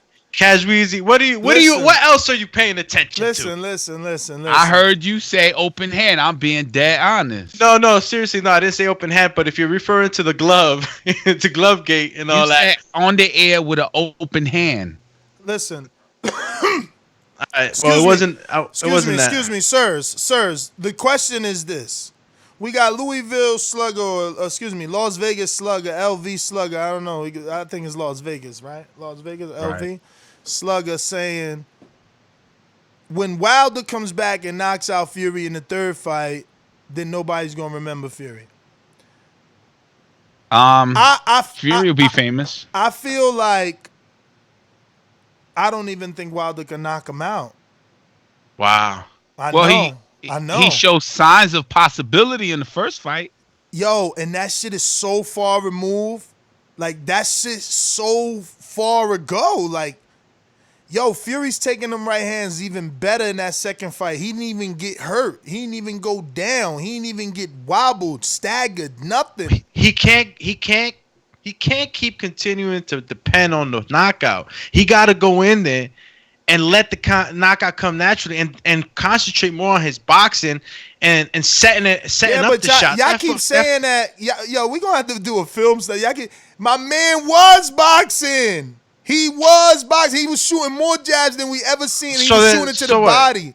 What happened was exactly what you said a few seconds ago. He got caught with a right hand. Sometimes you just can't recover from certain shots. He got caught. He was getting outboxed from like the third round on. Like, I didn't see him throwing the jab in the later rounds. What is it? We're gonna go back to him being tired. I don't know what it was. No, I don't know. Fatigue was definitely there. If you didn't see fatigue, man, I don't know what to say. I'm saying, like, whether we put it on the fatigue or what it was, have we seen him box, you know, in the other fights and really use other things? No, he hasn't developed under the lights because he's knocked everybody out. He needs a long camp. I'm not talking about 8-week camp. I'm not talking about 12-week camp. I'm talking about a long 6 months of just repolishing things that you're good at and adding onto it and planning. Yo, bro, if I was Wilder right now, bro, I'd be set in Matrix style. I wouldn't care about anything else. You know what I'm saying? Just my kids. He's got bicep surgery right now, so there's no training and anything yet. You know, you got to go through his recovery. mind. If I was him, I'd be training my boxing mind. Because if you can't punch, you can think. And this is a thinking game, bro. He has to go back and just get obsessed with this. Because that's what Tyson Fury did. He got obsessed with Wilder. That is definitely the truth. And listen, you got to understand, I see Las Vegas Slugger saying, you know, Fury will revert to the old Fury once he gets tired. But why are you banking on a dude getting tired that didn't get tired in 2 fights? He got the tank. My man got the tank. And then we had somebody that just came on here and said that they was like, yo, I was in Cunningham, who picked Wilder and dropped Fury, said Fury's tank is something he's never seen. You know what I mean? So, like, yo, we got to stop lying, man. I think I got to say this. I got to say that the way that I see Wilder winning is not getting hurt early. You know, that's what happened in this fight. He got hurt early. He lost everything early. So he just has to be more defensive. And he proved that knockout power is there in the first fight, and that he could put down 6'9", 283 pounds. Yeah, and then Fury proved in the first fight that he could get up from it, and then in the second fight he proved that he now knows how to maintain it. So you writing Wilder off? I'm not writing him off. I'm saying Fury learned how to roll with that right hand. If you see, he always rolls with it. Wilder, like Doomy said, gonna have to do something else. You're gonna have to either throw that right hand to the body. You're gonna have to do something else. You're gonna have to push. You're gonna have to push Fury back now. You're gonna have to push Fury back now, even if it's shoving. You know who? I was just watching a heavyweight, man. Who was that shoves so fucking much? Morocco Joe. No, man, damn, you going to Border Wars. Nah, it was a professional. No, seriously, though, Wilder does have to box, man. He got to hit and not get hit. I don't even think you could box You can't outbox Fury, bruh. How? When all Fury does is box. Exactly. He's a master boxer. You can't you got to beat up Fury. Jermaine just told y'all Otto Wilder gave us the blueprint, bro. And what'd he do? He beat up Fury. He got ugly with Fury. He raked Fury. Like, come on, dog. Like, you gotta get bully on Fury. Put him on the road. Shove his ass. Clubber Lane him. Clubber Lane is the best example. Dude trying to get out the road, shove his ass back in the corner. Like, yo, you can't go in there trying to outbox Fury. The fuck? That's what he wants you to do. I still believe he Wilder can knock him out. Like you just said it. He rolled with it, and if you look back at the tape, you know he leaned and rolled back. So it's like he got the very end of the whip. You know what I'm saying? He ain't get the full power off that right hand. Bro, my man is punching at Wilder's fucking right hand like. Dog, he's in, bro. Wilder got to change the game plan. They got the game plan for Wilder. He's got to come in there a completely different person because they've worked on that shit, bro. They worked on it. Yo, he's worked on that stick, lead a stick, and time. And it almost looks like he's like, bro. You know what Wilder could do? At you and shit. You know what Wilder could do, but it's like a hunch, right? Who knows if it is something you can time? But Fury, like Santa Cruz, has a tell. Santa Cruz is fighting, and he shakes his hand like a Morocco. You ever seen that? Yeah, he got the little tick. Morocco. Every time he goes, somebody gonna punch him right in the mouth when he do that. It's probably gonna be Javante. So Fury does the same thing. His tell is wipe the nose. He think he Ali. Wipe his nose. And then he'll do a feint or a double jab. Wipe the nose, double jab, feint. Like, you peeped that. What? Did I peep it? Soon as you see that, you got to lead with the right. You can't set it up with the jab. Lead with the right. Because he's fucking, not only is he wiping, but then he want to feint too. Man, hit that motherfucker in the face. Look, and the stuff you talking about right now is the stuff they got to be having in the war room over there at Camp Wilder. Things like this. If you can't train, you're discussing things, man. You got to get that back for us, champ. Yo, how you get a haircut, Doomy? Damn, he I was risked doing it. face. My man risked his life for a gender reveal this weekend. Y'all terrible, man. Yo, it was a drive-by gender reveal. It was Corona regulated approved. Shit. I shaved myself this morning, and I'm going to just throw the cap. I'm not dying for nobody. Vanity. Bro, I was itching last night. Like my shit is. But getting why you ain't thick. got a machine, bro? Bro, I told you, You man. over my there looking like machine- Encino Man and shit. My machine died on me. I ordered the machine like 3 weeks ago while live on the air. Still haven't got it. Emailed them Damn. yesterday. Where you order from, B? Bro, man, I ordered from Amazon, man. I even ordered loose leaf paper for my daughter. They gave me my money back, and they're like, "Yo, the Yeah, paper because not it's available." not essential. It's not essential, B. If you ain't Loose leaf essential, paper? like, look, I was gonna order something. I had text do me about that. I'm like, yo, man, come with me to the store, bro. I was about to order something. That shit said May 11th. I'm like, what the fuck? Yeah, same. I was about to order 35-pound weights, dumbbells.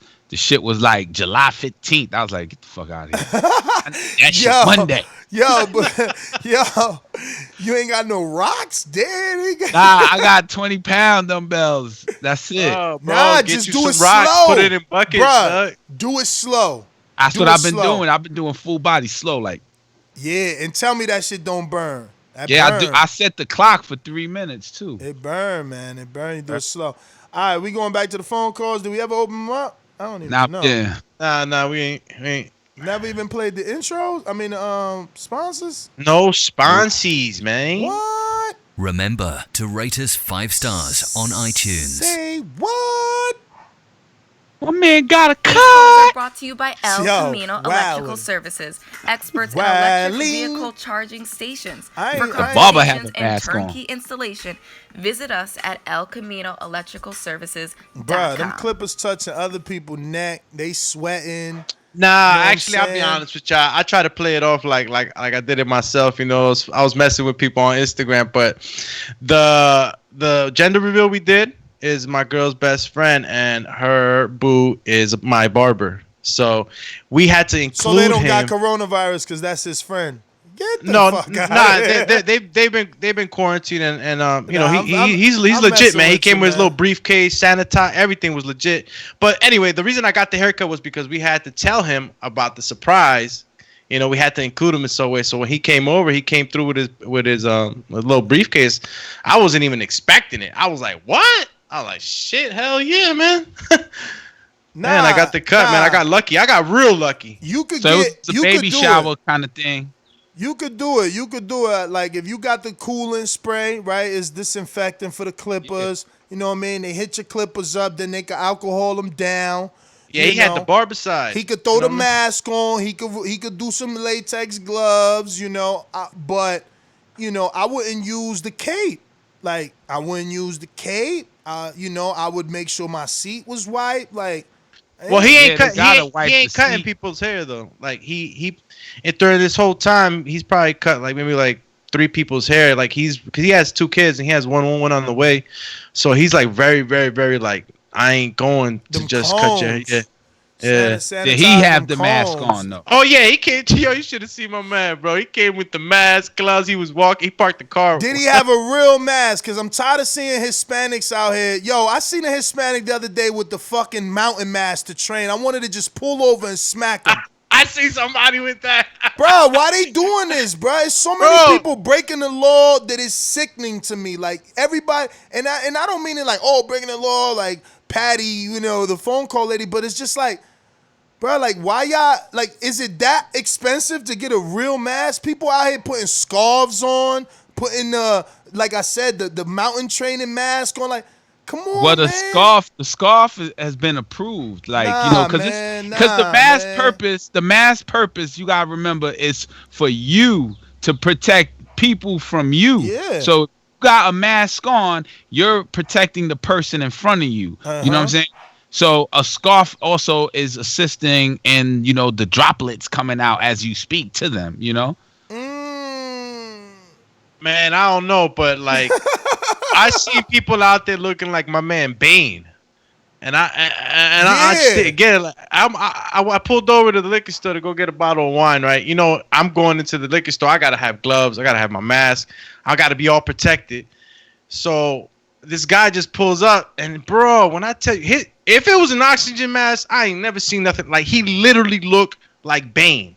Like the thing was out here with it, and I was trying Yeah, I to. can't stand that. I was trying to get a look at it and shit. I'm like, yo, these motherfuckers out here looking like they hitting us with gas or something. Like, Yeah, they exaggerated. Some people are doing OD stuff with getting like the $500 mask with the oxygen tank on the side. yeah, like what? Like what the hell? Yo, You got something else. My other pet peeve is when I see the person with the mask and their nose is not in the mask. I can't stand that shit. Hey, yo, it's hard to breathe in that bitch sometimes. I'm like, yo, fam, we don't want your sneezy boogers out here. Keep that in your mask. You know what I'm saying? Yo, my pet peeve is the driver. He fully loaded, mask and everything, and gloves, driving like, ooh. yo, is it just me too, man? And that everybody that's wearing gloves now, all of a sudden, a tough guy is like they be looking at you. Oh, like they got their mask on, so now they feel like they can grill you. Cause you ain't got no gloves, you mean? Yeah, like anything that might be wrong with your COVID attire and shit, everybody just grilling. No, I think you're right, man. I told my girl the other day, I think I told y'all, man, that I went to take the dogs for a walk and I felt like I was doing something wrong. Like I had to come back. Cause everyone I seen had the mask and gloves. And I'm like, damn, I'm just walking my dogs. Like I need the fucking mask out here. So I had to turn back and go get my shit, bro. And then my friend, this morning I woke up, my friend, she sent me this text on, she lives in the Lower East Side, and she sent me this sign that says, joggers, if you don't have your mask on, and bikers, if you don't have your mask on, we will throw something at you from our windows. Whoa. Oh yeah. New York, stay getting so violent, man. I know. The streets took to their own law. Bruh, yeah, they like, yo, we gonna throw something at you. I'm ready. We're gonna hit you with an egg. I'm ready for Untitled. I can't remember the show I was watching last night, but it had to do with Tucson, Arizona, and how that's a border country, border state, right? Right. Yeah. And is it like 2 hours away from like population and shit like that? Where? Like 2 hours away from like another state or some shit. I don't know, but they made it seem like Tucson is so far that when you call the cops, they don't come. Damn. Response time. They hold boxing events there. I don't know, but they was. I mean, I've been watching this. The thing is about the cartels, basically having that town on smash and Michoacan and all that, and like vigilantes taking these towns back, not only in Mexico but here in America. In the States, not like rangers, you know, people who are farmers and like they doing a documentary. The documentary I'm watching, these rangers, they might be racist. Oh yeah, you it's that diehard fucking kind of Dixie flag kind of feel that you get from these guys sometimes. You know, the hate is almost in your face. The fact, like, I don't even know how I feel about that. You feel me? Like, I get the whole citizen's arrest thing, but like, if I was an immigrant coming in through Mexico and I ran across some dude that ain't a cop pointing a gun at me, talking about, yo, they be getting real aggressive. They look military, bro. They wear camouflage and everything. Everything, bro. I'm just like, man, I don't know, man. I don't know. They ain't running around across the right ones yet. Yo, and I'll tell you, the whole border, like even in Texas, that everything, the whole Mexican border is lit, bro. That shit goes on along the whole border, and you got all types of cartels, and yo, the CBD.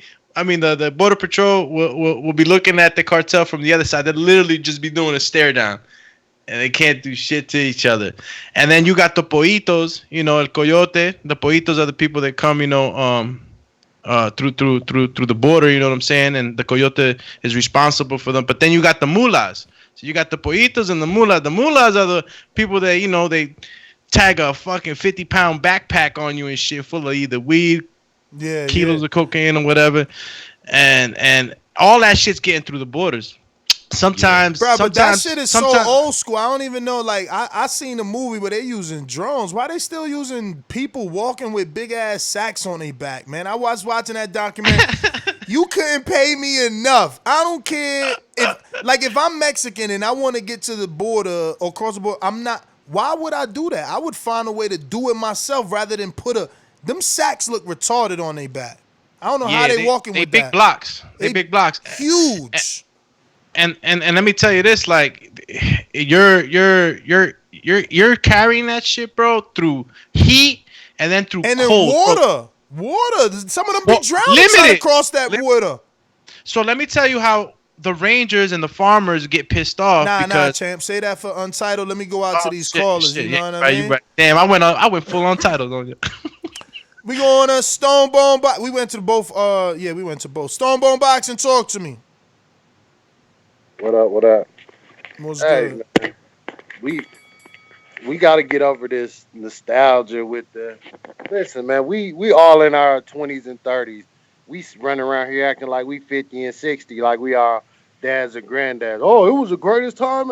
None of us ever even seen Ali fight a day in his life. The last thing we remember on Ali is rope-a-dope. That's our generation remember rope-a-dope from Ali.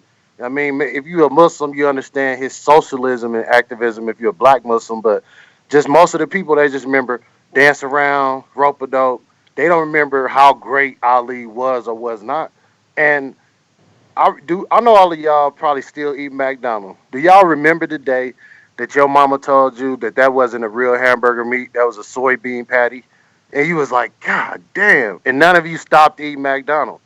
So it's okay that things are compared to. It don't got to be the same thing. We're not saying that Tyson Fury is as great as Ali. He's a social activist like Ali, or he's some person that you should tell your kids to look up to like Ali. No, but inside the ropes, him dancing around, leaning back on the ropes, letting people swing, him slipping, his countering, that's Ali tactics. Just like Jordan said, a piece of him died when Kobe died because Kobe copied everything he did. And Jordan said the only person that could probably beat him was Kobe. Copied everything.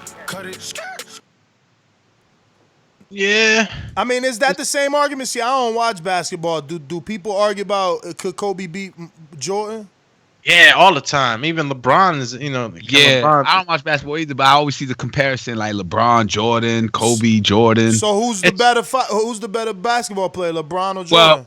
Well, Jordan is like the freaking Muhammad Ali. Exactly. It's like everybody wanna be like Mike. If I could be like Mike. Yo, Mike did movies. Impact. You know, that even though R. Kelly ain't hot right now, but you know, when he sung I Believe I Could Fly, you thought of Mike because it was part of the movie. So Space Jam. You know, I get everybody with their nostalgia, man, but at the end of the day, did LeBron break his records? Did he score more points in the game? Did he do more? That's all that matter. Nah, yeah. Right? Jordan still got 6 Pete. I know that. I ain't watched basketball, but I know my man won 6 straight, right? Or am I wrong? They ain't have like 2 fistfuls of rings, like 2 hands of rings or something. I remember 6 Pete. Wasn't it like 6 times? Am I doing too many? Was it 3 Pete? I know he had a handful of rings, at least. 3 straight twice. They said 6. Twice. Yeah, 6. See, there you go. All right. Let's go to my Gene Bet. What up? Doing. Maimbe. Good morning. So in regards to the Muhammad Ali Tyson Fury thing, I consider myself to be a historian of boxing, but I can't get over the fact of the size, the weight, the reach, everything, the way that Tyson moves. I think in any other division, yeah, you can say that Floyd would have never beat Roberto Duran or something like that. But with the heavyweights, it's gotten to the point where it's real super heavyweights. So the heavyweights of the past wouldn't, in my opinion, I don't think would have been able to face these guys. I think the better question would be right now, Lennox Lewis versus Tyson Fury. Who would we have, who do we think would have won? I think that's a better question than could Sugar Ray Robinson beat Earl Spence today? Because in my opinion, yes, it's still the same weight class, the same height pretty much for most of these fighters. I mean, Roberto Duran fought in 5 decades, and he went from 68 all the way to 2001. and fought everybody, gave everybody hell of a fight, beat a lot of people.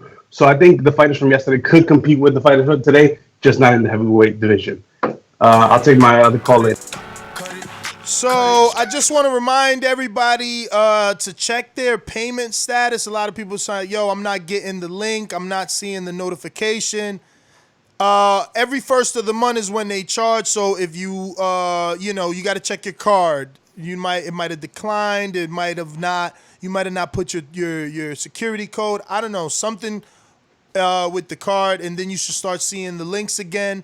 I've also sent messages to a few people that needed that message.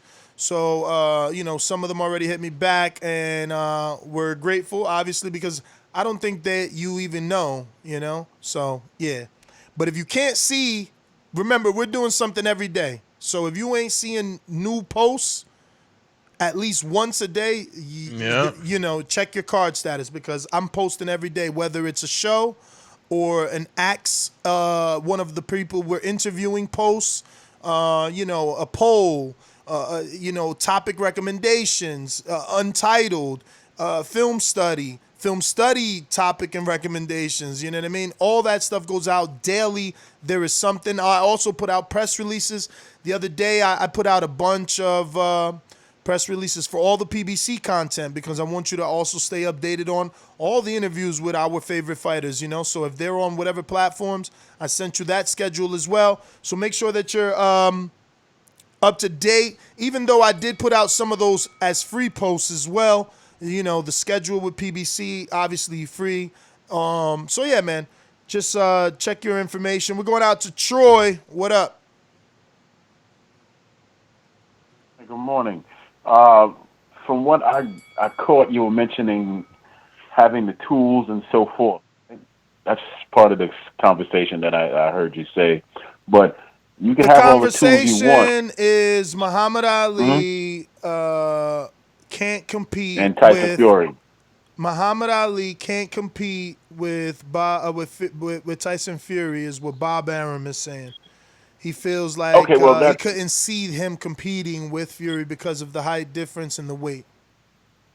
Okay, well, Bob is just being Bob. He knows that's not true, because for everything that Tyson does, he's really slow on his feet. His feet really don't move and all that, and he really doesn't have all the tools that Ali had. So Ali would pretty much spin him and move circles around him. It would be an ugly fight. It wouldn't really be an entertaining fight and all that stuff. But you did mention the term tools and all that. You can have all the tools in the world, but if you don't have the knowledge and the fundamentals of how to use those tools, it's pointless. You understand me? Yeah, I don't know how that correlates with the you were show, talking about because Wilder. We're talking about Fury. Fury does have the tools and the skills, and he showed it on both times at the highest level that he has the skills and the tools. Versus Vlad, he showed he could box, and then versus Wilder, he showed he could brawl. And if you want to say Wilder the draw, then he showed he can box there too. We're going out to New Jersey. Talk to us. Just like the king is what I mean. The king is what I mean. Yo, peace, family. Listen, I'm gonna jump right to it. I'm right now taking my lady to get tested for the COVID, man. But if Fury doesn't, yeah, appreciate it, man. Listen, yo, but if Fury doesn't beat Foreman, how the fuck does he beat Ali? Like, I just missed a little bit of it. Like, Fury. Why wouldn't Fury beat Foreman if he beat this generation's Foreman and Wilder? Whoa, that's a big. I don't consider Wilder this generation's Foreman, only because you're right. I think Wilder, because he had more power than Foreman. Yeah, and I would say that too. Foreman didn't even have the knockout power. But I think just undisputable. Fury That's tough. I don't know. For some reason, maybe just call it old school bias. I just don't think Fury beats Foreman. It's like an old car. Like, this shit I'm driving now is plastic. Like, a piece of metal is a piece of metal. If them old fighters is like a piece of metal, and this new shit is fiberglass. You know what I'm saying? So call me old-minded, man. But Fury, I don't like that. Fury that showed he far from plastic. He took Wilder's punches. My man made a metal. Come on, champ. I don't know, man. I'm biased. He ate all the right hands, got up off the ground. Come on, man. Like, and we got to stop downplaying Fury, because what if Wilder turn around and beat him? Y'all terrible, man. Like, what if he turn around and beat him?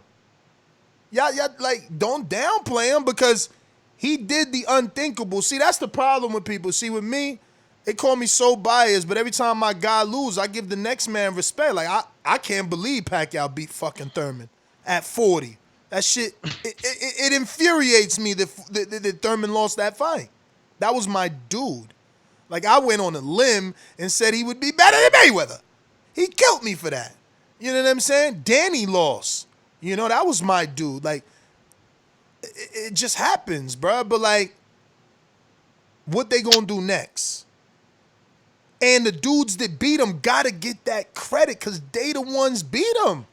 Like, oh, nah, everybody just overlooking it. Like, come on, man.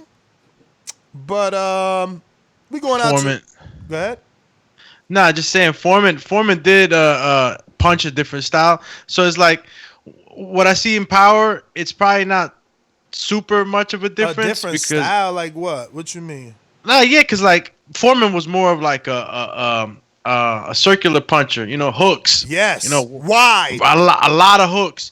And even though they were wide, they weren't as crazy as Wilder's. Wilder had crazy overhands, like punching down. Like, bruh, we like, got to do a film study on Foreman versus Frazier. Tell me he ain't fucking as wild as Wilder. Get out of here. My man feet off the ground, and he like that, man. He looking like the Michael Jordan muñequito. He looking like Michael Jordan on your Jordans, bruh. Was that just one fight, or? I mean, it's a fight that I seen where where it's just like Wilder. You hurt somebody and you go all out. And I mean, a lot of guys when they get hurt get wild. I mean, Wilder when he's hurting somebody, he gets wild, and like his shits is just over the top. But most of his KOs came from that right hand, that straight right hand. Just like Foreman. Foreman had a beautiful one too, but he would get wild, just like Wilder. And Wilder has a beautiful one too. But they get wild. That's just facts. You could go see highlights. You could go see fights. Don't matter what you want to see. Foreman and squares up, bruh. That's what I'm trying to say. Like, the fact that they trying to put old school fighters. Yo, they used to literally get in front of you, put their head in it. Foreman would hit you to the body like this, bro. Like the Rock'em Sock'em Robot. Go watch the fights.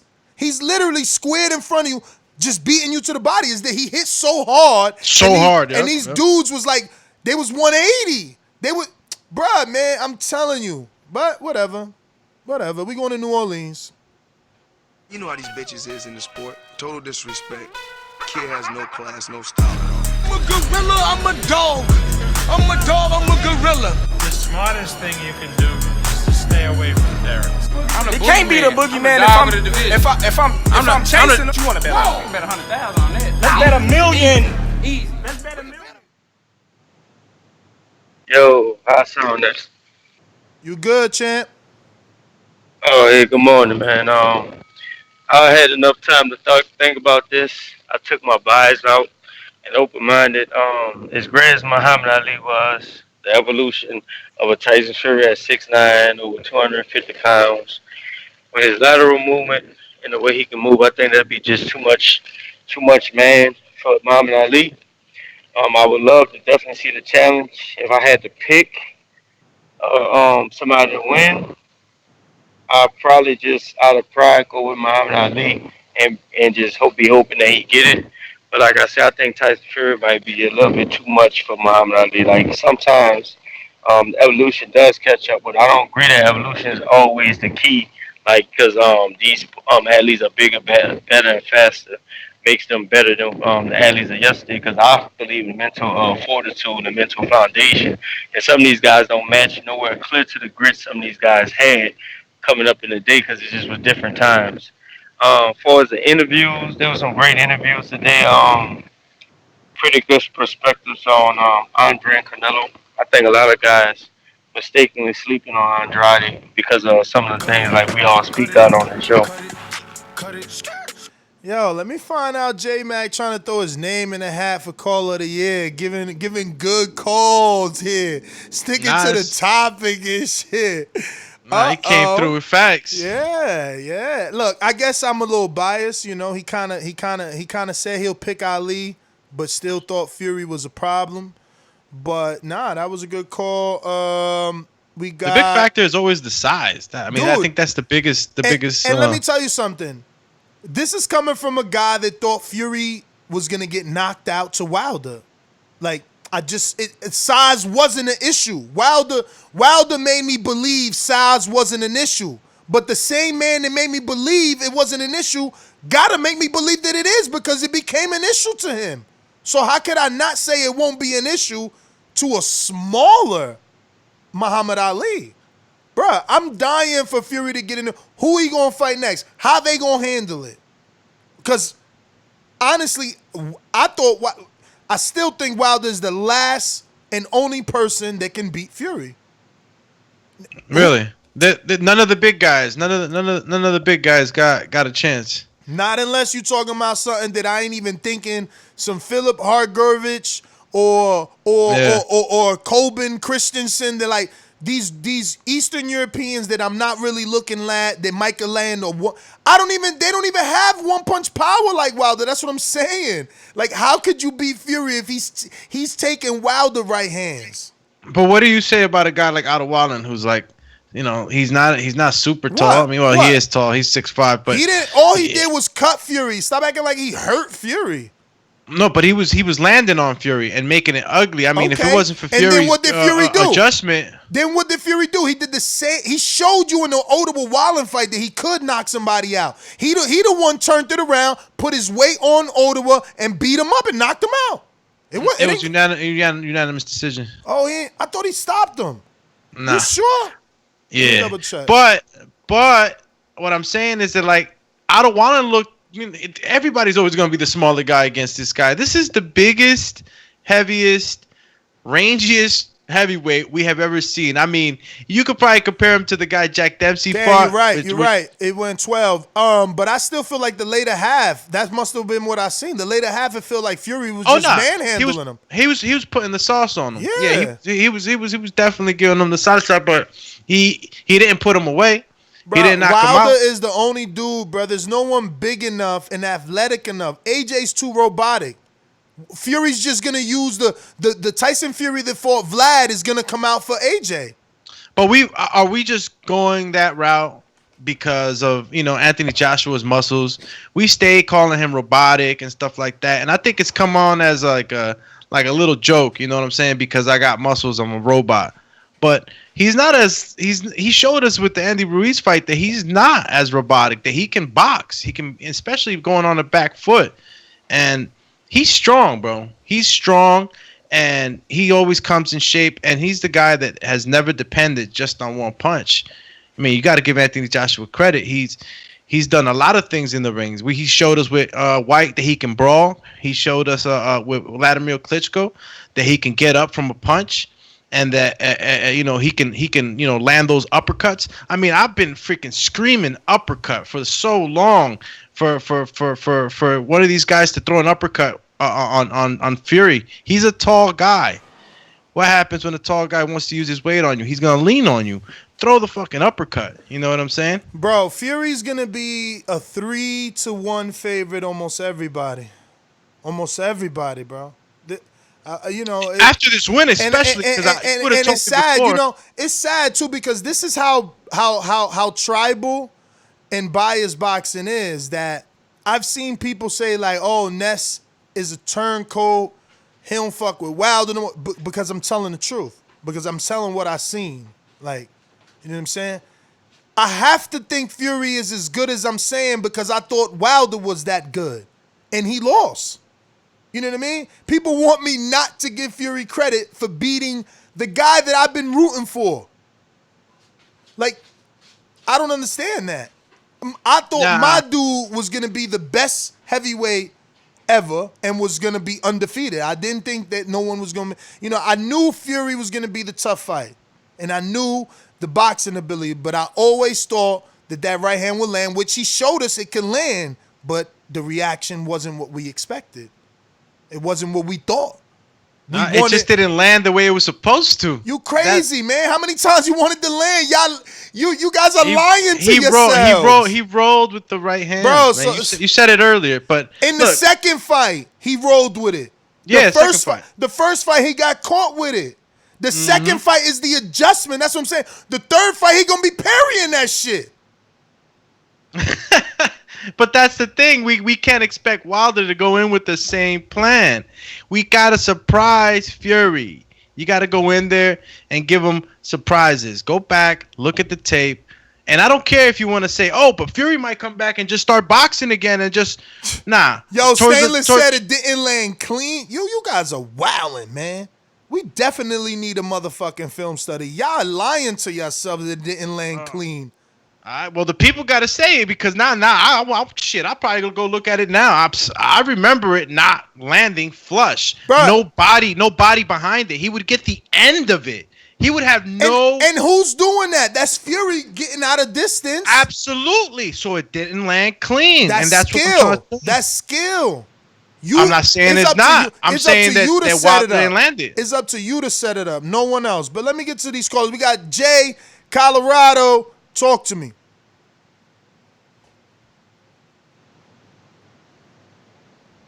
Jay, just listening?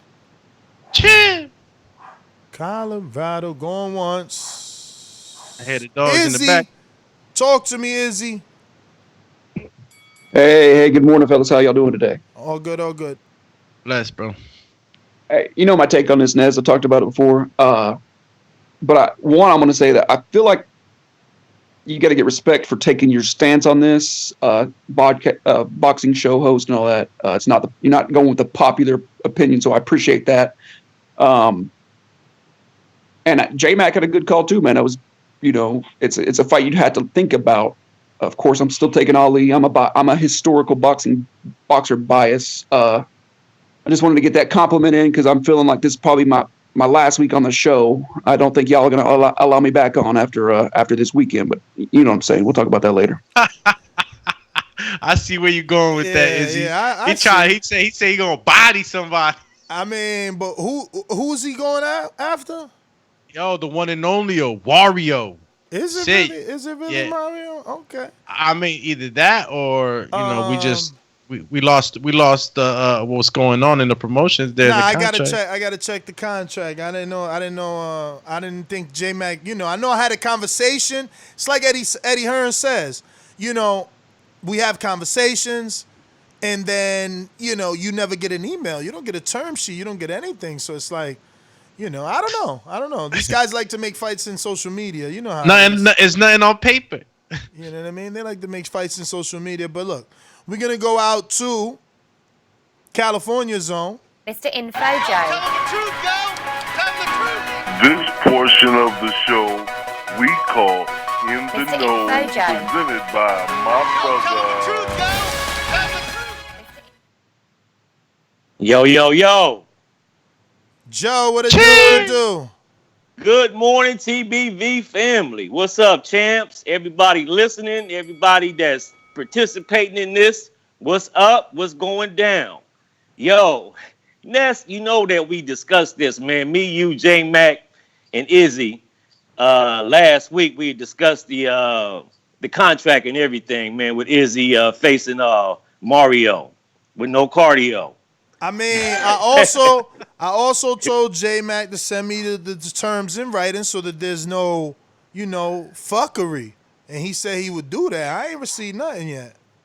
Okay, we gonna jump on that, man. J&J Promotions in effect. He gonna give you he gonna counterpunch and let you know what's happening. I don't know if we should be calling them promotions at this point, Joe. I mean, how long does it take for a promoter to send a contract? We working on it, man. We just going over the fine print and everything, though, man. But Izzy gonna be ready. But on to the You know, topic. just today, FYI, just today, he shot me a text like, yo, by the way, Izzy want to know, can he go first? So it's like, damn, you still ain't put the terms of the contract together. You still asking for specific nuances, and that's okay. But, like, I don't know, fight week. Well, I'm not gonna step over my boundaries. You know what I'm saying? I'm gonna let J Mac call in and handle that business right there. But on to the topic. Have y'all ever heard the saying, your arm's too short to box with God? Hell yeah. Jay-Z. That's right. That's right. Well, Ali is part of the boxing God, so I'm gonna be a little biased, but it would be a competitive fight. But one thing Doomsday said earlier, man, he was put down by a cruiserweight. Wilder knocked him down coming in same weight as Muhammad Ali, what, about 210, 220? So it's possible. It could be a competitive fight, man, but I gotta go with the greatest of all time, Ali, man.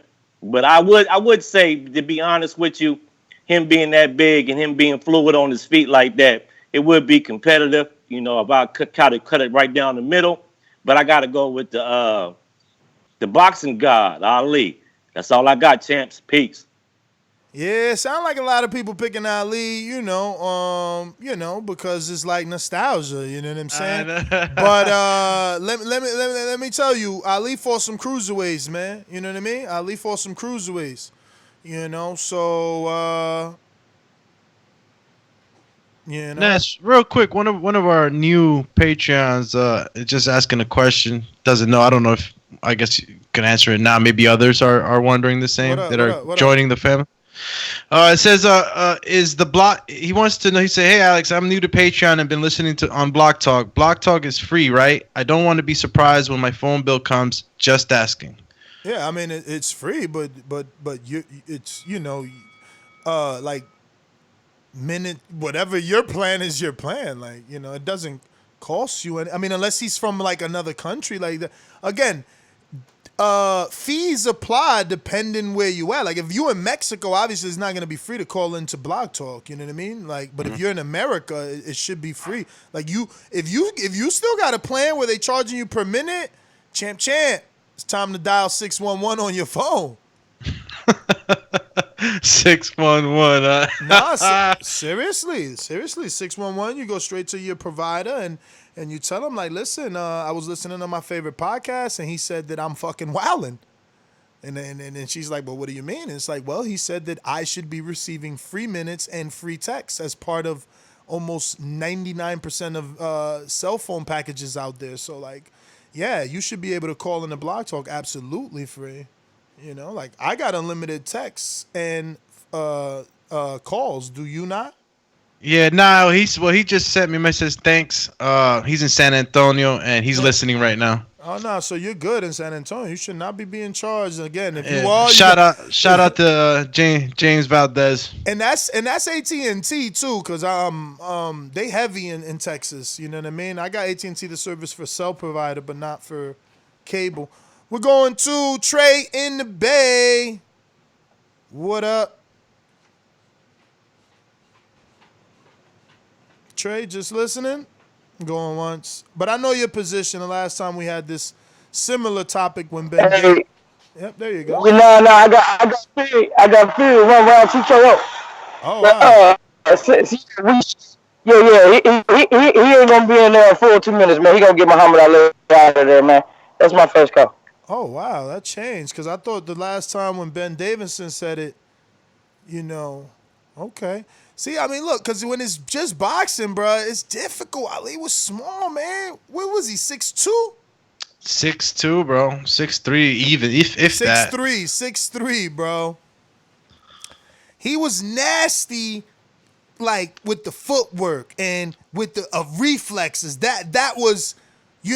insane. But think about it. If you 6'3", and I'm 6'9", and I also got 85-inch reach, bro, I just gotta lean back.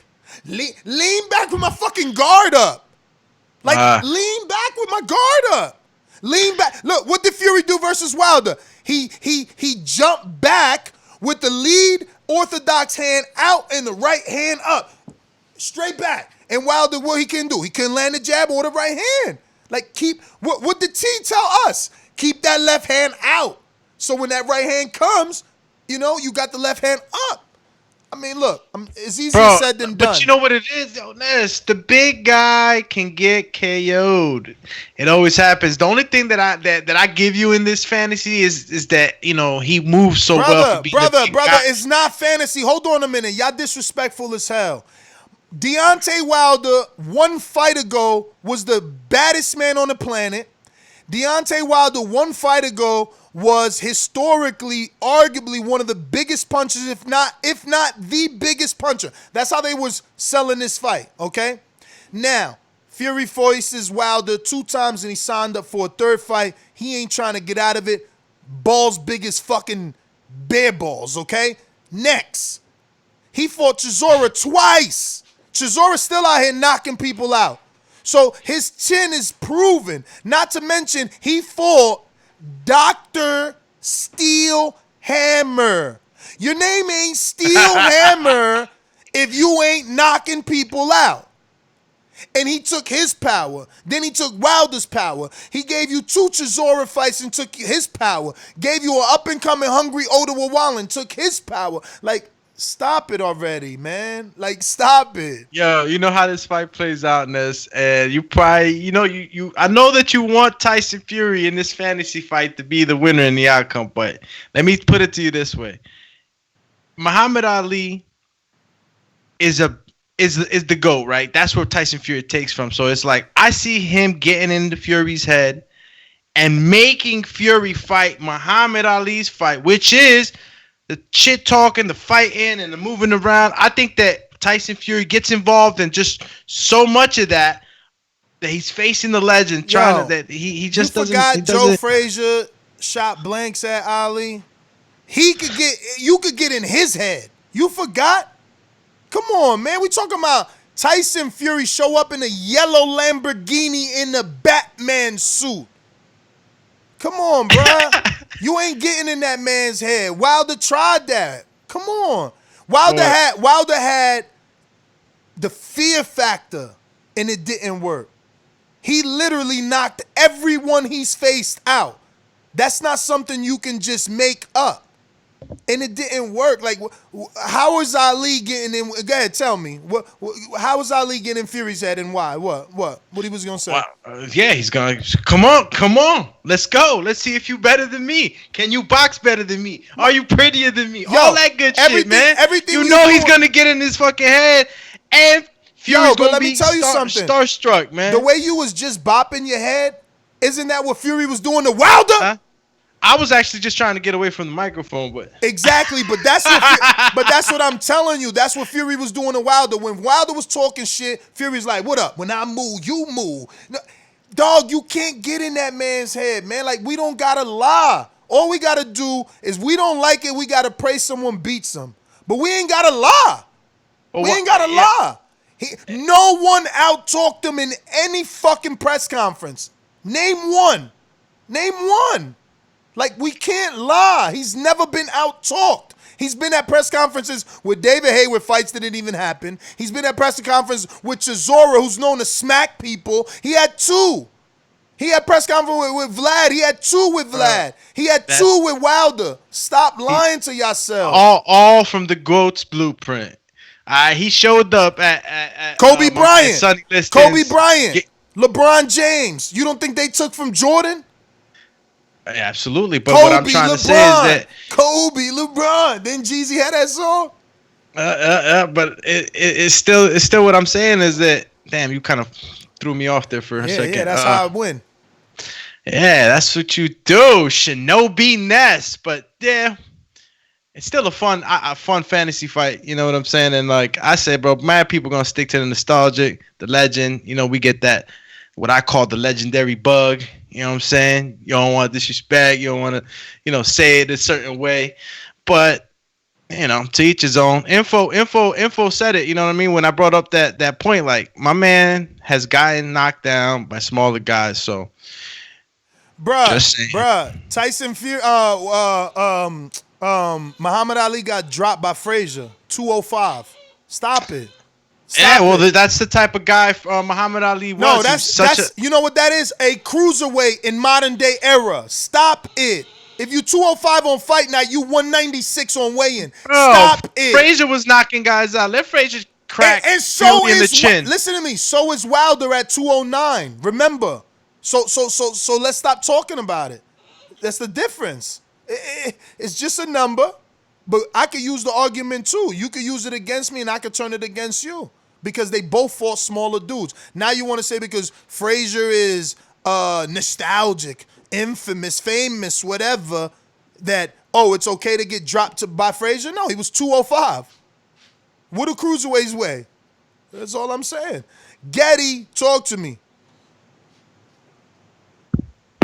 Yo, what's good, man? How y'all living? What up? Chilling. Bless, brother.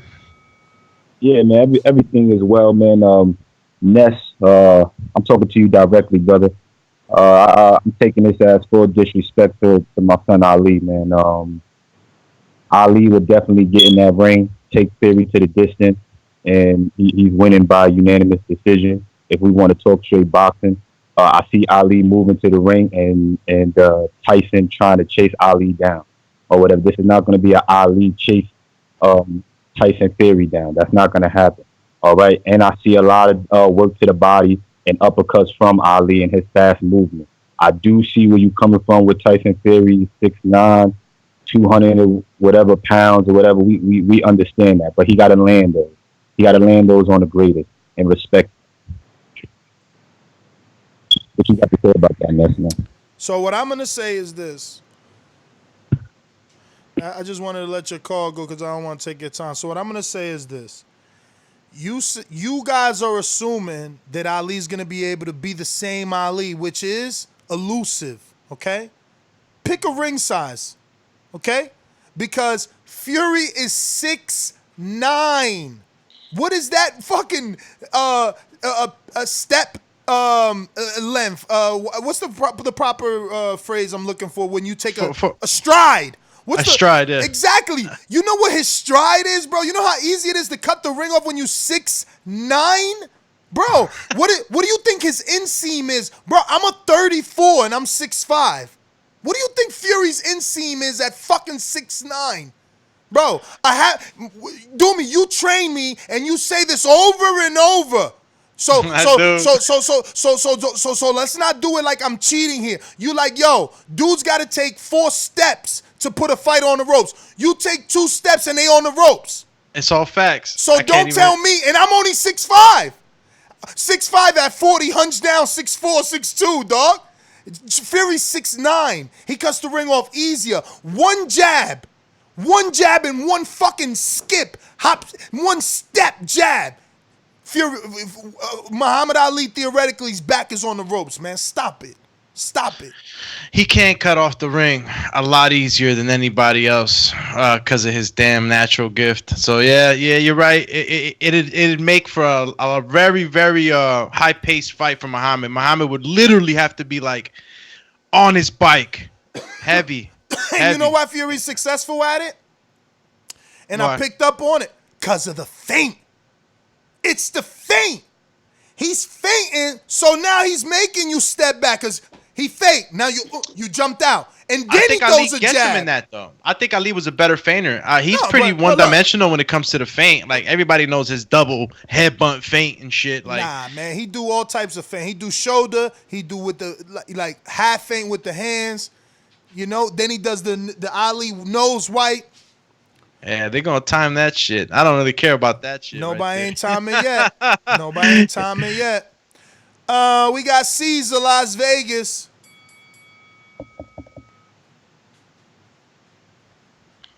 Champ.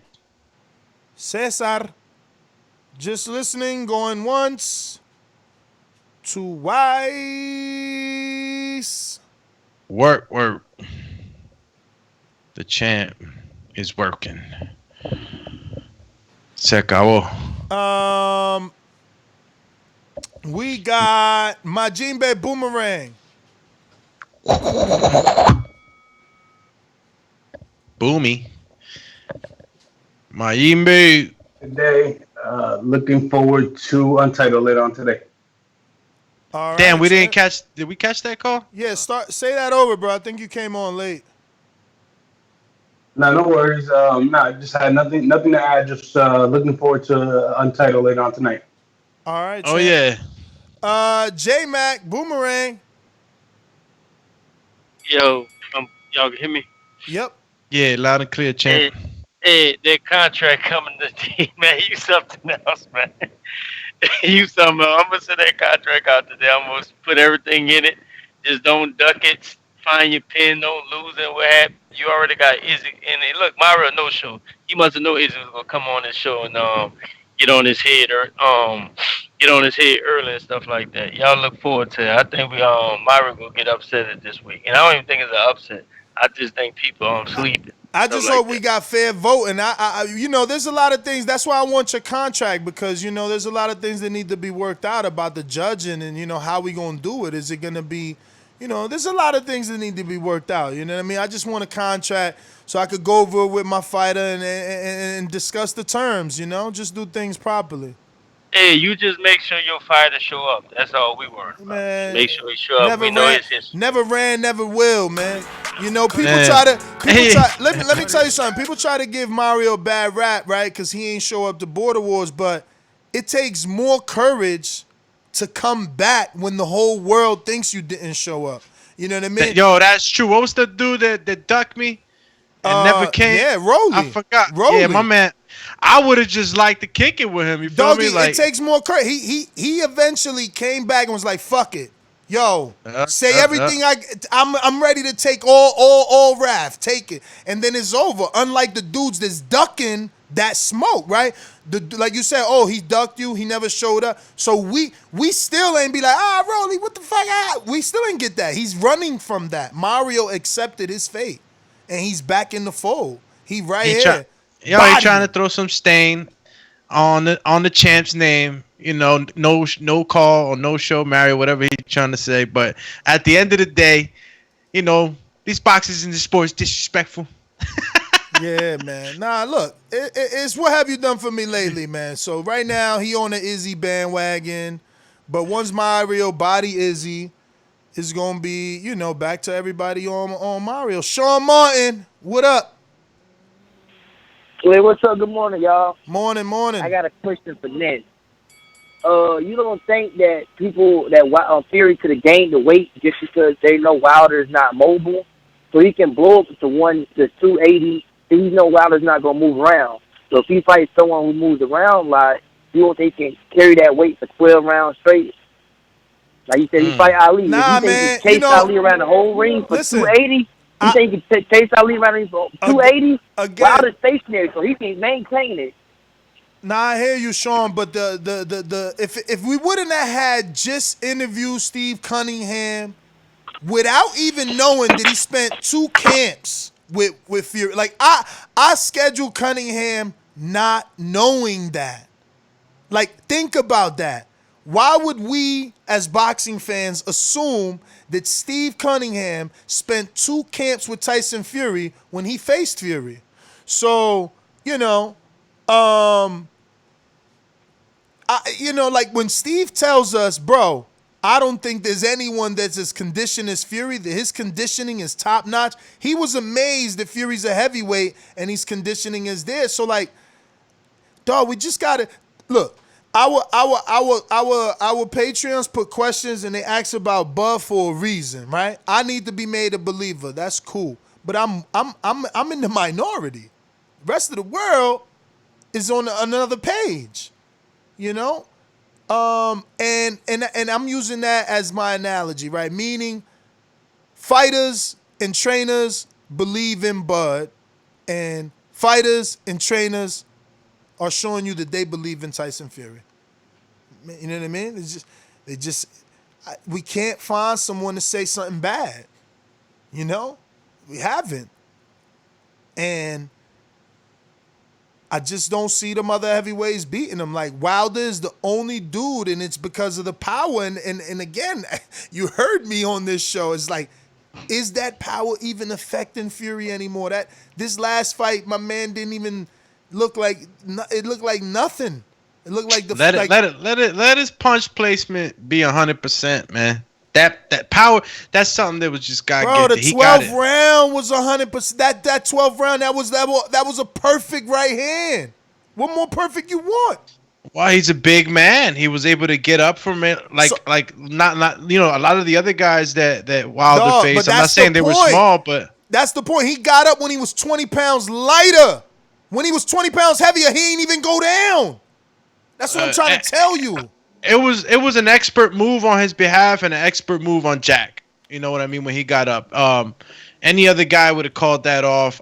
You know, and I'm not. And maybe that's unfair to say, right? Any other ref.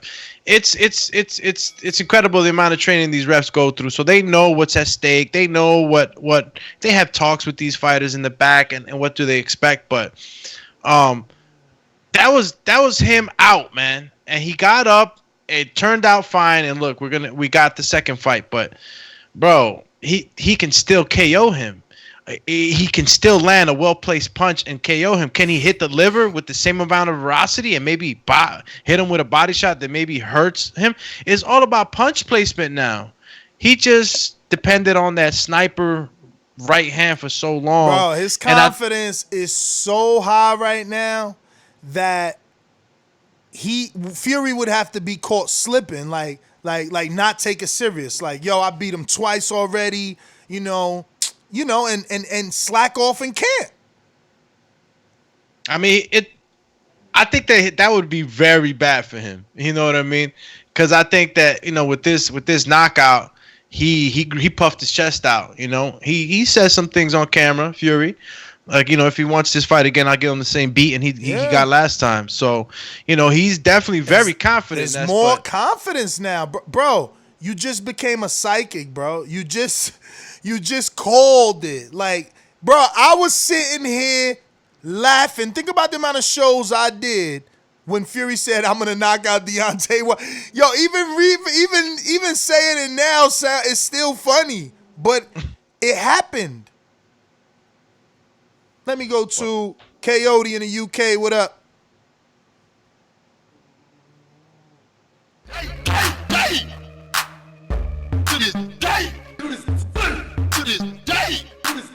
Sing along if you know the words. Come on.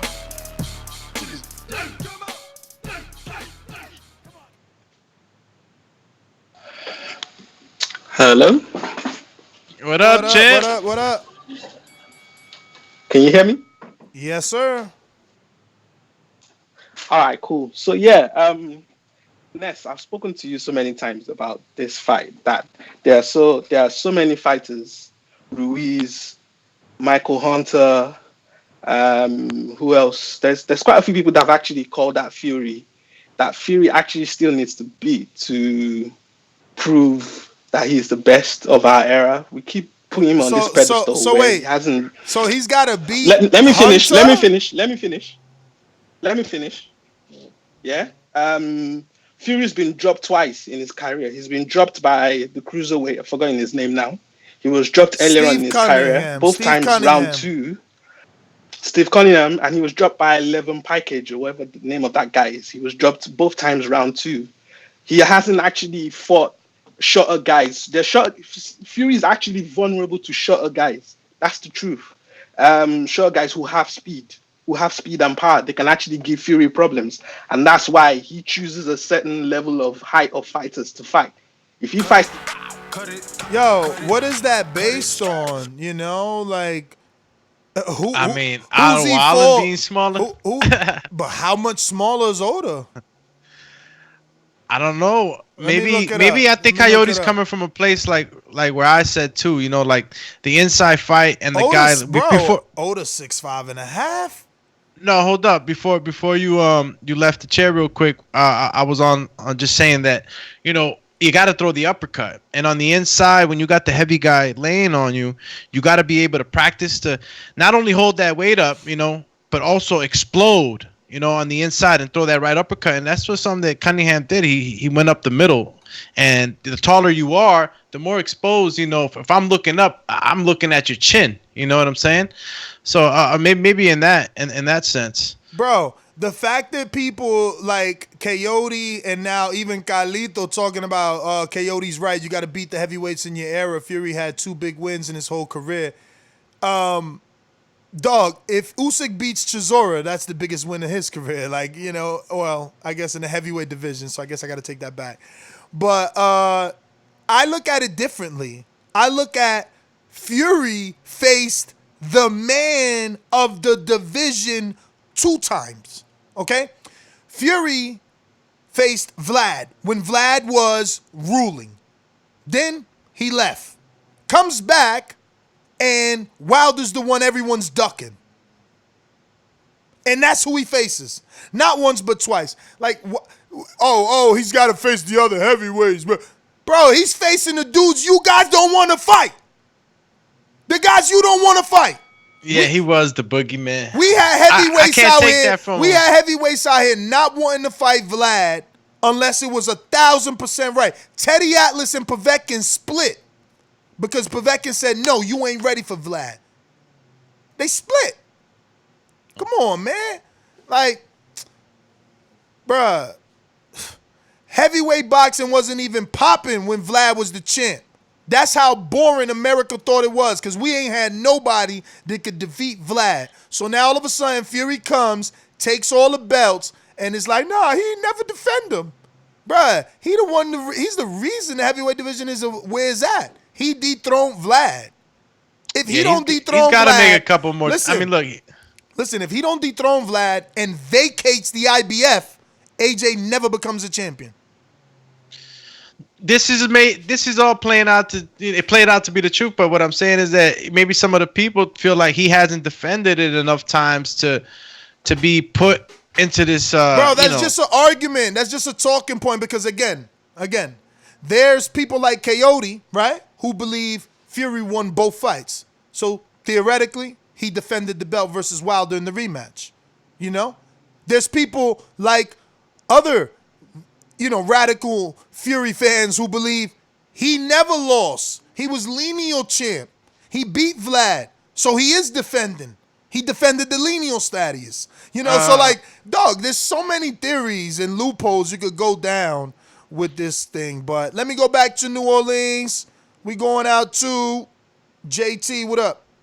So interesting that you come across like a nice guy, but you're really a piece of shit. Hey, with that comment. Come on. That was a piece of fuck you. That was a piece of shit. You know, we're doing live TV. Man, I don't care. What you gonna do about it? I'll kill this mother.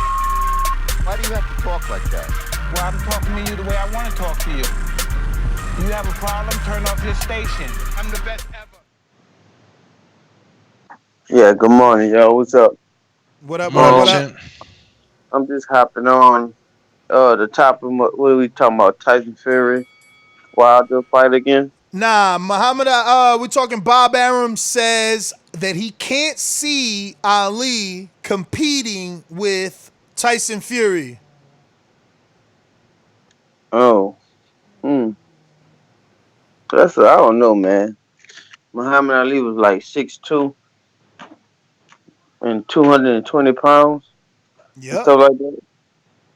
I could see him moving if Tyson Fury lay on Muhammad Ali, he'd give him big trouble because of the weight and size. And, he's still slippery though as a big ass dude. I don't know, man. That would be a tough fight for Muhammad Ali. But I think Muhammad Ali still will pull it off. I think he just will use his size, his speed to his advantage. All that moving and stuff like that.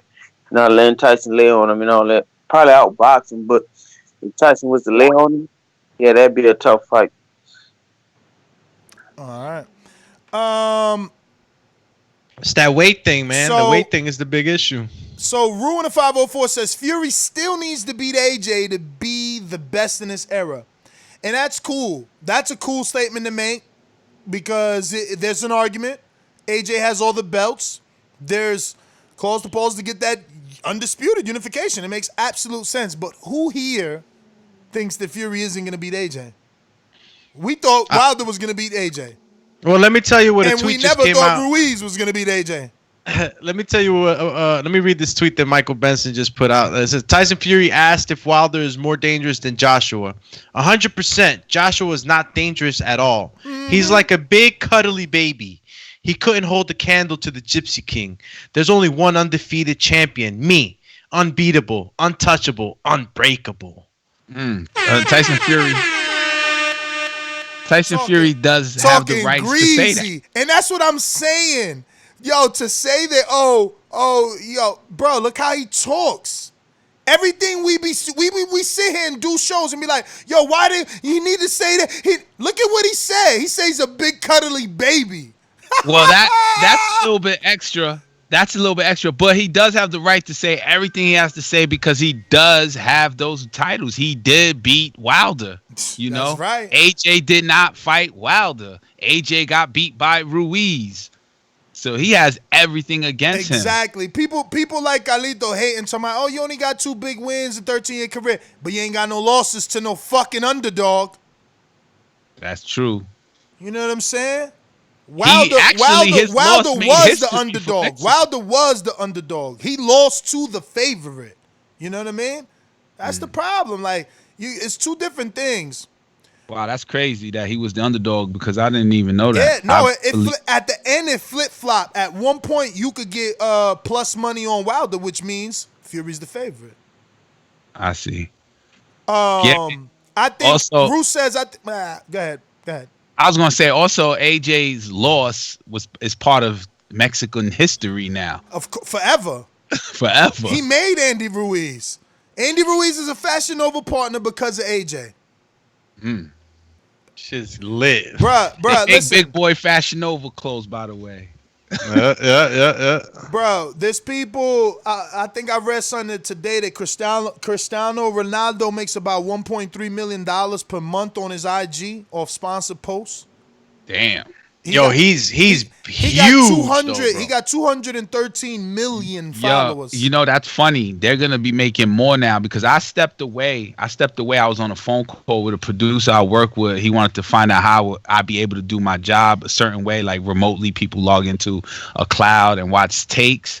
So I was having that discussion, but he was also breaking down like how like all these advertisement companies have all this money to throw around where they're just like, you know, Popeyes is ready to do a commercial. They're like, hey, just turn your iPhone on and say this and send us the footage and boom, that's your commercial, you know? So I'm sure they're going to reach out to, you know, influencers and be like, yo, here's $5 million, wear this product or do this with this drink or, you know? So they're going to be earning a lot more. Yo, we got to reach out to Popeyes then.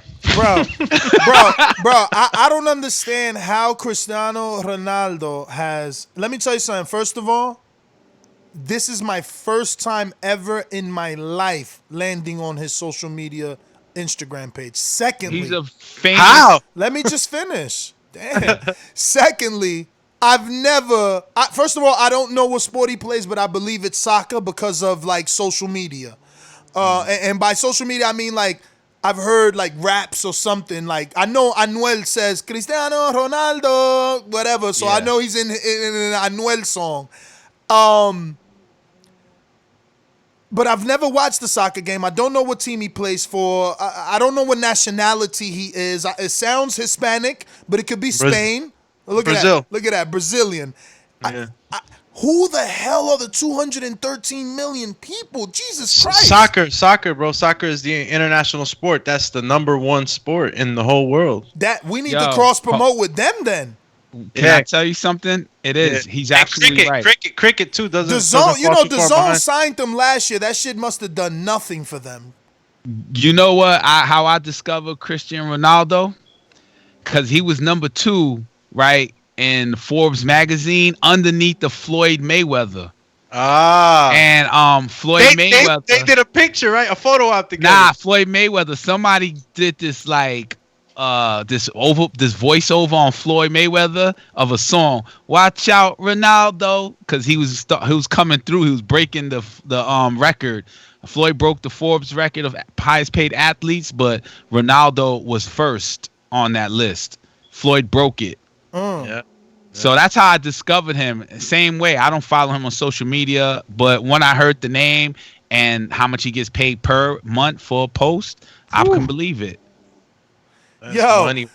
So Coyote says you can't fight one fighter 3 times and claim to be the best of your era. First of all, he's not claiming it. Secondly, he fought the 2 best in 2 eras. You know what I'm saying? Klitschko ain't his era. and if he was young in that fight, right? And let me tell you something. And if you want to call Klitschko old when Tyson Fury dethroned him, remember that you will be throwing AJ's greatest achievement out the window. Just remember that. Yo, they say he's Portuguese, not Brazilian. Are you sure? Yeah, he is Portuguese. I thought I was wrong. They got 2 Ronaldos. My bad. Yeah, they. Are you sure he's not Brazilian, my nigga? Yo, 100%. He's Portuguese. Wow. I didn't correct you because I wasn't looking for that, but I came across. Bro, I've been following Cristiano Ronaldo for a while now, dog, and I swore. I mean, he played for Brazil, didn't he? I don't know. I'm gonna have to ask my girl now, bro. He's Portuguese. And you could probably, because Brazilians speak Portuguese. So maybe he plays for European League. Is there another Ronaldo that I'm talking about that was in Brazil? Maybe the soccer fans will help me out with that one. Let me get to Trey and the Bay Boomerang.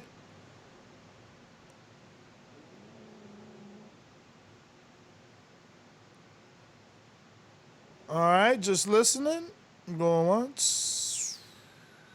Cool. Oh yeah, definitely messed those 2 up. There's another. So I'm sorry. You wanna say something? I mean, no, just to clear it up. Yeah, there's 2 Ronaldos. The one that I was talking about, he's a legend from Brazil. But I honestly thought that this Cristiano Ronaldo was Brazilian too, but he's Portuguese. That's crazy. Yo, Nest GTO, Instagram and Twitter. Peace. And catch me on IG, Alex_Doomsday_LAINEZ. And on Twitter, AlexLinusTBV. Don't forget, we coming back. You know what it is tonight. Untitled. Be here with the fellas. My man Ness, Cash Wheezy. Yes. Hopefully Mario is coming. Everything's okay. He'll be joining us. And we got a few things to throw out there. Don't forget to drop your topic suggestion or recommendation on Patreon. It's called Untitled Topics and Questions. You know? Yes, TBV_casual fan is my Twitter, as well as my YouTube channel, and my 2 for 30 is doing pretty well, man. I just put a new T-shirt up there. Go check it out. Is it ready? Because I want some supremacy. That's crazy. I don't get a supremacy shirt. Yo, let me tell you something, man. Exclusive too. I did the math. I sold 15 shirts from Friday to Saturday. Damn. And I was like, damn, if I sell 25 shirts a day you balling and collect unemployment, I'm good. Dog, don't ever say that again. But I told you that, I mean, this is your time, bro. It's right now to get in there and turn this into, you see, you gotta not only think 2 for 30 though. Like right now is when you need to be on social media, you need to be on your cell phone, hitting people up and trying to make a lot of the bottom line shirts. You know what I'm saying? Get them big orders of those 6 feet back, you know, COVID-19, like little shirts that people need for their employees and stuff like that, that don't go on the expensive shirts that you use. You know, they go on the bottom end shirts. But there's a lot right now. 6 feet back shirts, the 6 feet back shirts. No, I know that's high class. I'm just saying the phrase works right now for COVID. Yeah. No, I know. That's why that's the influence. But I'm saying it's a very popular shirt. Like I pop the trunk and sell sometimes. Not like that ain't my hustle, but some people stop me. Yo, where'd you get that shirt? Like, yo, I have them in my trunk. Boom. You know, get them. Done deal. Nah, and the thing is that, bro, like the stuff that I've gotten from you is always better quality and it's different, you know? That's the real key of it. It's different, like the lettering. It looks like there's a lot of creativity, bro, when I get your shirts. It's handmade too, by the way. So, you know, that's where it really comes. But those $50 shirts that some people are like, damn, $50. Yo, the ink, on that. But look, everything ain't for everybody. Like, I know. That's why I made it 2 for 30. I say damn about those little Gucci belts. I never bought a Gucci belt. I never will. Like, but people running around here spending the $300 and some for that, right? So you right. I just wanted to say the reason why it's price different is just the first of all, the shirt don't cost $5 or $8. The shirt is, there's it's just perfect, and bruh, it's shirt. Gat and it's not Gat. You ain't gotta explain top quality. If you want to look fly or you don't. You want, you know what I mean? You want a regular box cut shirt where you looking like motherfucking the Kool-Aid man. And remember the Kool-Aid man? And shout out to Kels who ordered the Ali shirt. Ooh. $50 joint. Yo, but you gotta redo the Ali one though, cause I paid for an Ali one and it's already like faded. Which Ali you paid for? Not from me. Yeah. Remember the one with the little thing? I think we had it in LA. You ain't paid for that. I gave you that. I know you gave it to me. I'm just saying. If you I would, talking about like if I would have paid, it shouldn't have been fading. You know what I'm saying? If I would have paid, it shouldn't have been fading. But I ain't paid, so I'm not supposed to critique it. Is what you're saying? I don't get it. Nah, you probably, I know the shirt you talking about. Yeah, it's the white one. I ain't never liked that style shirt anyway. You put that design on the wrong style for me. That was your style. That was the big shirt style. You know what I'm talking about? Or you don't remember it? I kind of don't remember, but that was Cash. That's when you was on your big. That's when you was on your big shirt thing, man. You was showing us some different angles on the fashion tip. Yo, he was on his big shirt shit, bro. I'm telling you. Yeah. I printed on a shirt with the holes in it. Remember? Yeah, it looked like you got shot by Mexico one. My Mexico one is one of those whole ones with the holes. Oh yeah, it got holes on it, right? Yeah. Yo, I'm out. I gotta eat. Walk the dogs. Peace. Untitled tonight. Untitled. Deuces.